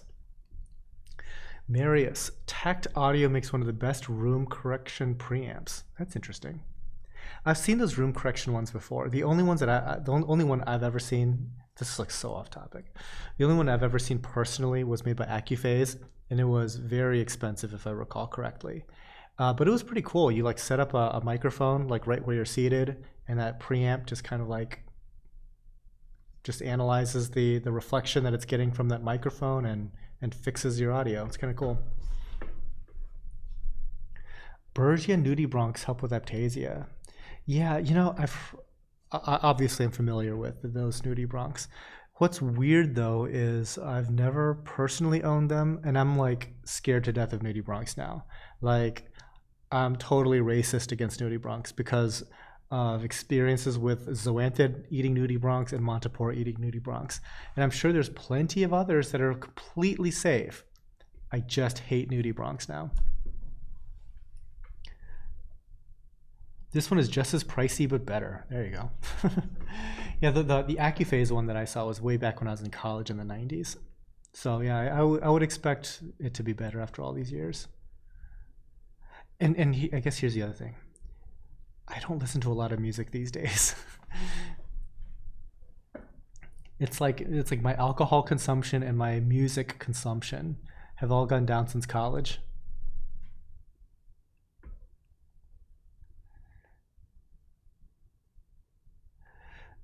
Jeremy Young, any good resources on frag tank flow? I don't think there's anything scientific that I can point to, but what I look for when it comes to tank flow is I want just under what it is to like stress the coral out essentially, because flow does a lot of good things, especially it helps remove anything that might settle on the coral. The issue that we're having out in the greenhouse systems is that the flow in there is really toned down. And because of that, a lot of detritus, a lot of just anything tends to settle. And when it starts to settle in and around the corals, that really gets them struggling. So a lot of times also when you don't have like a ton of flow, little creepy crawlies like to like just make their homes and nests and like mucus trails and stuff like that in lower flow areas, and they especially like to grow like right next to coral. So when that happens, the coral eventually just dies back, and oftentimes with that mucus type tunnels and stuff like that these little creepy crawlies like to make, they attract more detritus, and that, you know, it creates like a feedback loop that really damages the corals over time. So anything that I can do to kind of break up that settling process, I try to do in a smaller frag tank, let's say. But you don't want it to be so strong that it's blowing corals off of their plugs onto each other and getting corals to kill each other. You don't want it to completely dislodge and just roll around the tank, that type of thing. And you don't want it to be such that, let's say you have a whole bunch of Euphilia, you don't want them all blowing in one laminar direction and just basically just ripping the heads off of these corals.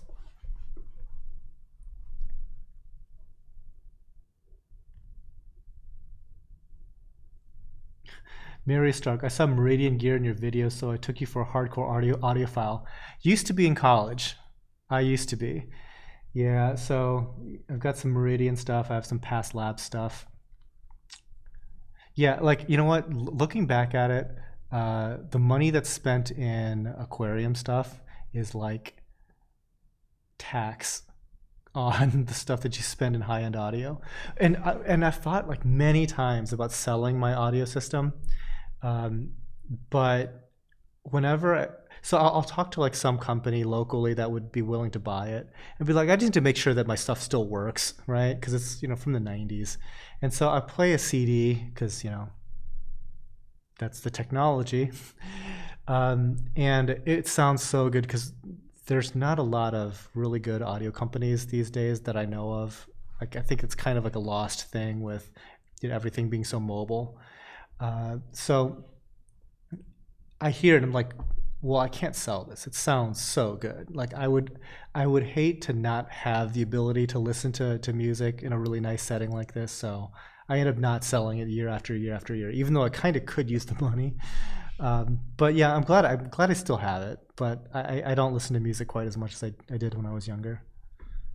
There's no joy in my life anymore. Just kidding, guys. Hey, Than, do you ever hear from Thomas Brown these days?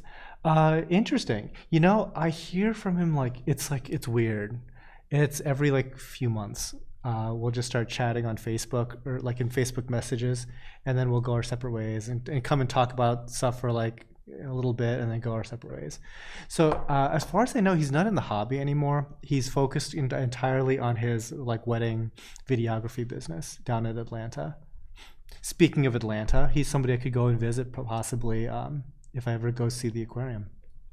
I'm totally inviting myself over to people's houses.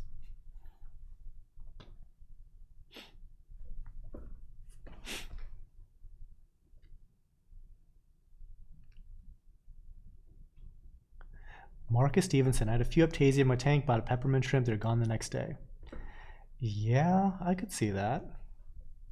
They do work. The only worry that I have with peppermints is that you know, sometimes certain ones can get nibbly on corals, but like as you saw in the video there, fish can do that out of nowhere. So you do have to kind of keep an eye out on that. Generally for the ones in my systems, they're not a problem. And really the biggest problem that I have with them is like one day they just get a certain size and they just die and I just never notice. And I'll notice that I notice their absence because occasionally then like a couple of like small Aptasia will start popping up and I'll be like, I bet I know what happened. I bet the last peppermint in that fish tank died.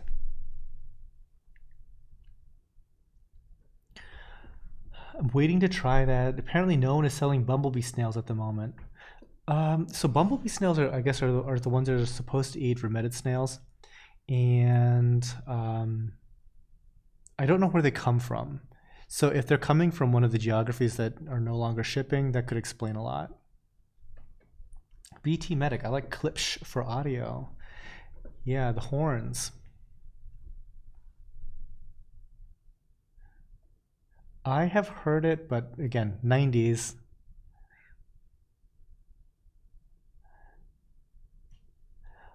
I have some corals in my quarantine tank where I run XR15 Gen 4s, and the frags are doing great, but my display has Kessels. Now I'm scared to move them. Any advice? Don't overthink it. It'll be fine.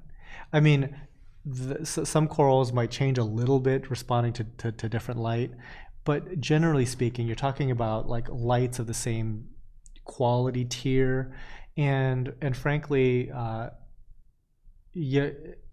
as long as it's adequate lighting, and adequate covers a huge range, by the way, it'll be fine. Like the corals will adapt just fine. Mary Stark, haven't bought speakers in years though, built my own. Funny you mentioned that. I saw a YouTube video the other day where this guy was talking about building like the best speakers ever for like $500 or something. And it was like the most fascinating video because the whole video was a physics lesson. Like he would explain a physics concept and then demonstrate it in like a laboratory type thing. So he would like talk about resonance structures and different materials for resonance. And so he would just basically make like gongs made out of these different materials and start banging on these gongs to show, like demonstrate what type of, resonance to expect from all these things and why certain materials are better than others, stuff like that. And it's like thing after thing after thing as to like how he goes about designing and choosing parts and choosing materials and choosing shapes and everything like that for these speakers. It was an incredible video. But at the end of the day, it's like, I'm not gonna build no damn speaker. Are you kidding me? It sounds like a lot of work. It's cool. It's a cool video though.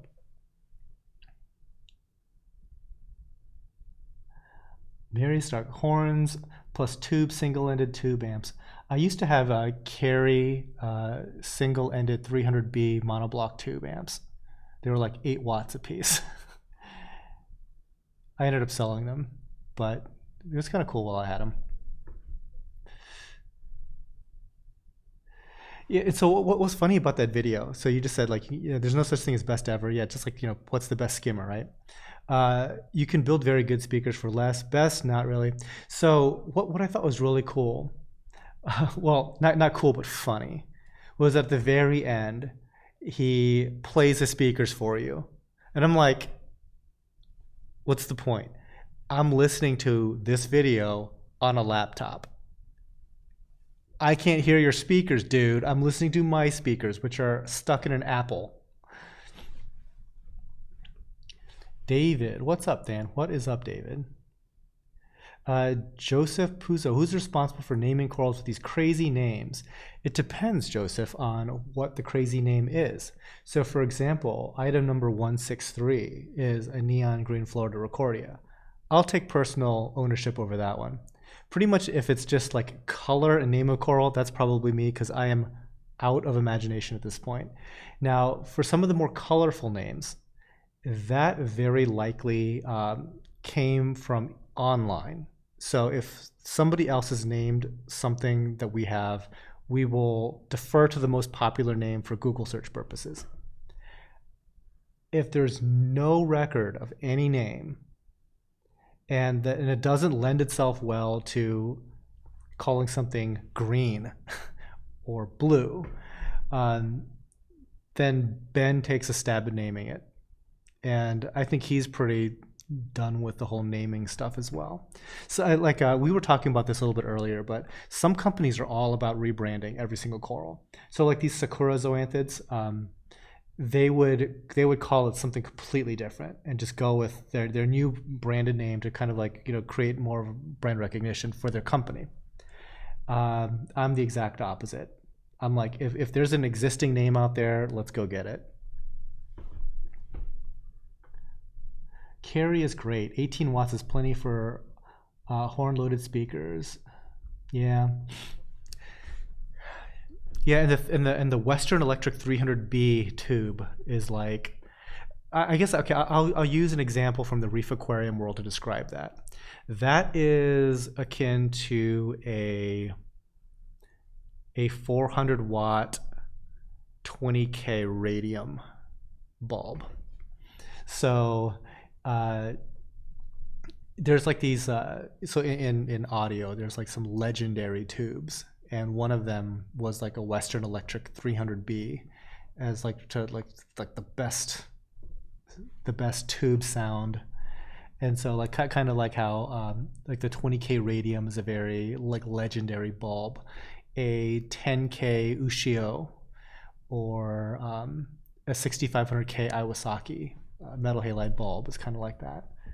Because again, people don't typically use tubes anymore. People don't typically use metal halides anymore. So.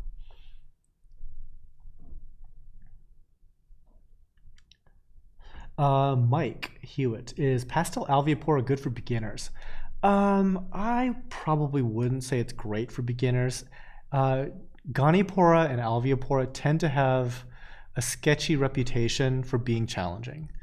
Having said that, I think it would be fine if you are having experience already, a good experience already with large polyp stony corals. But if you're just getting into the hobby, there's definitely some more tolerant corals out there. Fan, does UV harden corals the same way it hardens plant seedlings? I noticed that the UV spectrum is being added to a lot of mainstream fixtures. That's an interesting question. I don't really know, Jeremy.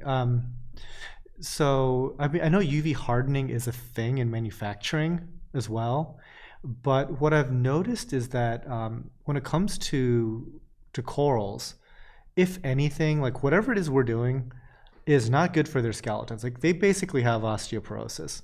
Like when you go, like when I went to go to the beach, for example, right? And any coral rubble that washes ashore, I mean, feel how heavy that is. It is like 4 times heavier than your dead branch of Acropora.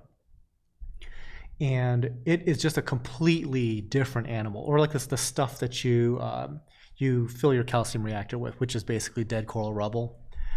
Yeah, it's completely different stuff. And I don't know what the cause of that is. Like, I mean, maybe it is UV. I always thought it was maybe something chemical that we're not providing, or maybe it's like nutrition, something we're not providing. But clearly, the quality and density of the skeletons that we have in the like the reef aquarium hobby, completely different than what's seen in the wild. It could be something related to UV. I'm not really sure.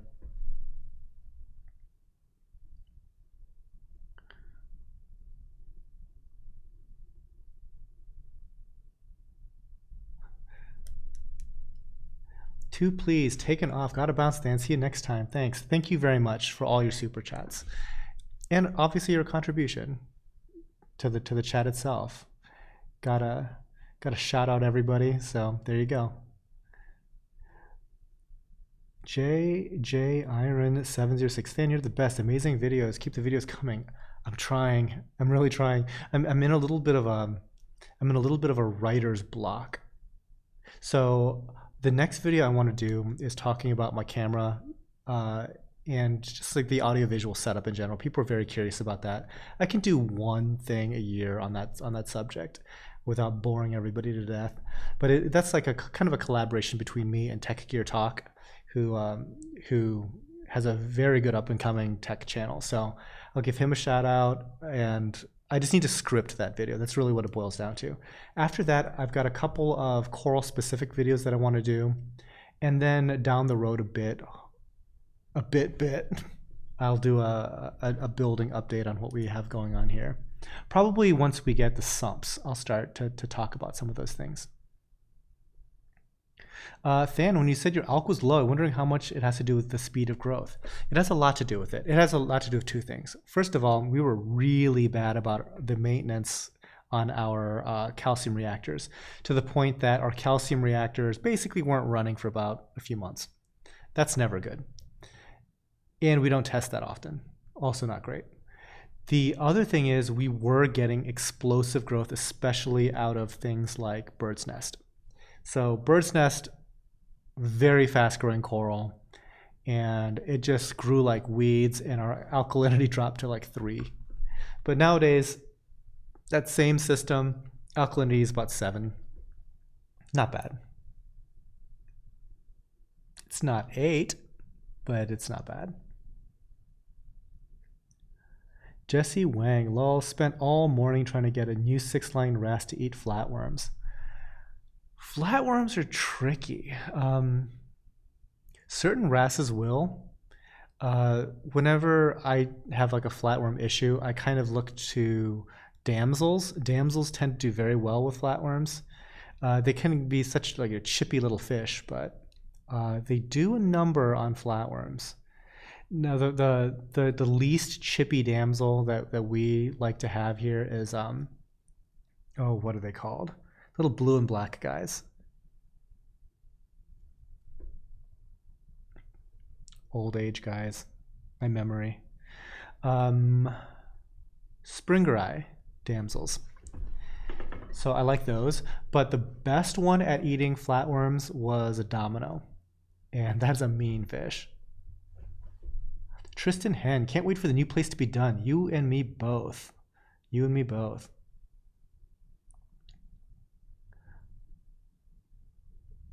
Is Season's Greeting plating? Yes, that is a plating, I believe. My scooter Blenny eats flatworms. That's very cool. That's very cool. Video series on your new building display tank would be nice. Well, that's definitely going to happen. Now, what's funny is I say that's definitely going to happen. Also, at the same time, I have not planned hardly anything about those show tanks. Like, I've got a couple of ideas of like, I don't know what the heck I'm going to do in those things. I have a rough idea of how I'm going to plumb them in. I know what's the lighting that's going to go over them. I know where they're going to be. But as far as what's actually in the aquarium, yeah, it's not something that I've got completely fleshed out yet. And I've got 2 of them to fill. So yeah, let's say they're in the ballpark of like 625 gallons.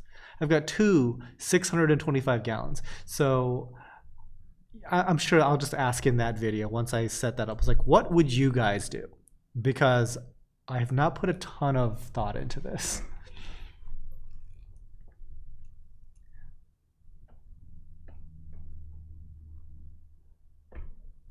Took me Scott Tupper is asking or saying, took me a year to get a copper band to stay alive and $300 later. Copper bands can be a little challenging. What tends to help me a lot, and this is purely like a size dependent thing of your aquarium, is a lot of live rock. A lot. Because what tends to happen is they don't readily learn to eat mysis shrimp and stuff like that for a good long time. So they need to be constantly feeding on whatever is in and around your tank. So lots and lots and lots of live rock helps a lot. Ahmed Sadi, man, you are the best. I learn a lot, I learn from you a lot. Thank you, thank you. I appreciate that. I appreciate all the viewership. Like, YouTube is doing me no favors when it comes to showing me to other audiences. So I'll take it. Zoa Bonsai Forest. Maybe. Zoas are cool.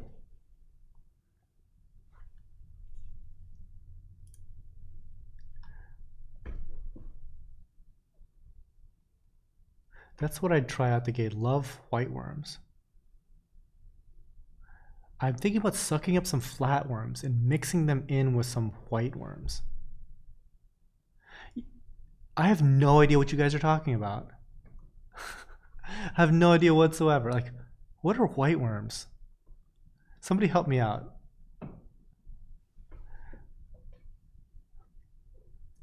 Why are flame angels $80? Are they $80? I see. I don't shop for flame angels because they eat coral like crazy. But $80 sounds super cheap for a flame angel. Doesn't that sound cheap to you guys? I mean, I don't know. Do you guys like shop around for these things? Flame angel.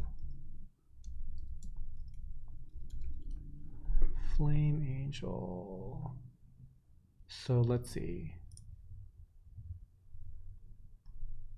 Okay, this place sells it for about 80, but it's out of stock everywhere. This next place I'm looking at doesn't sell fish. Okay, next place, yeah, it's about 80 bucks. Okay, for online. So if these are the online prices, I'm expecting to walk into a pet store and see that thing for like 150. That's kind of what I'm expecting to see.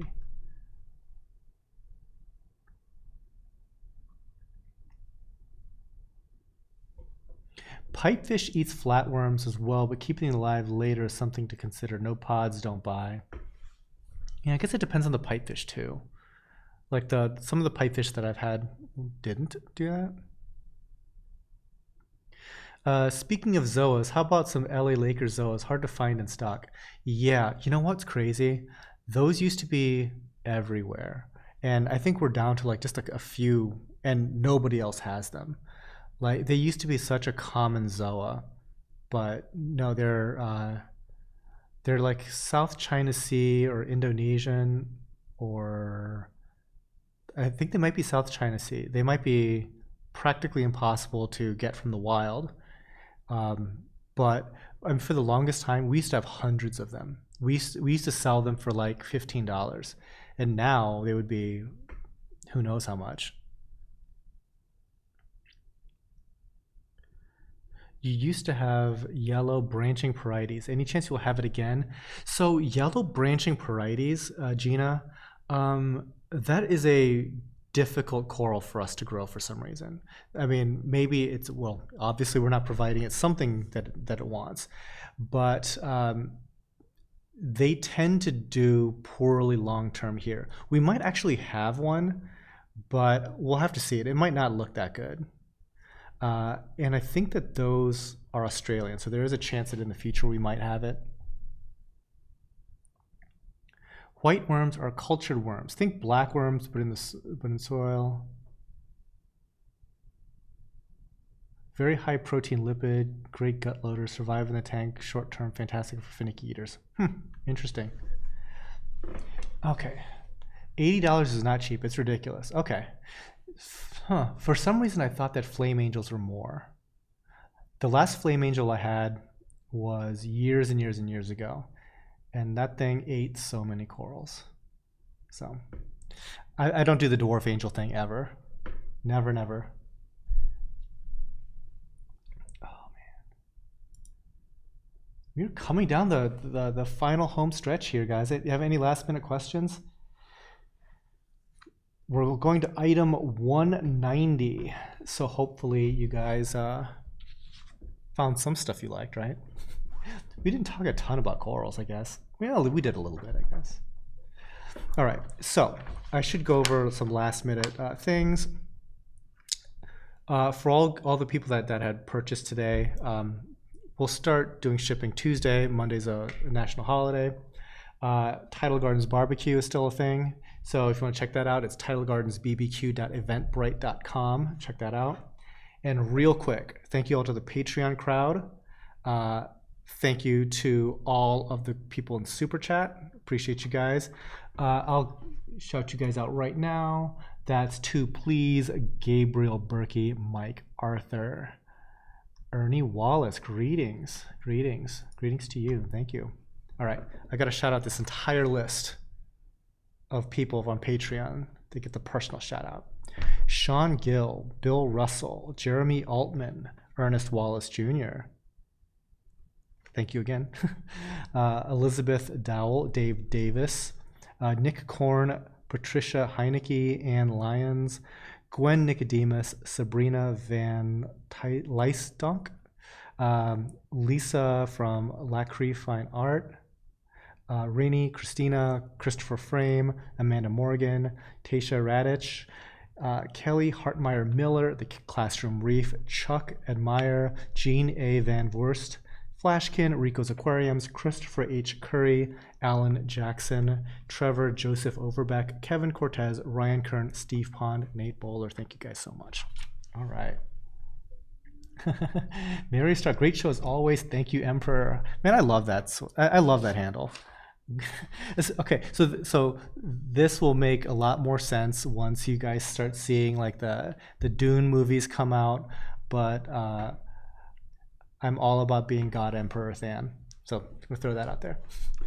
All right, guys. Well, enjoy the rest of your weekend. Hopefully you enjoyed the start of it, at least with this live show. I got to go grab some dinner and probably check up on these plumbers to see what they've been up to. I'm kind of like curious to see as well. So anyways, have a good one, and we will see each other.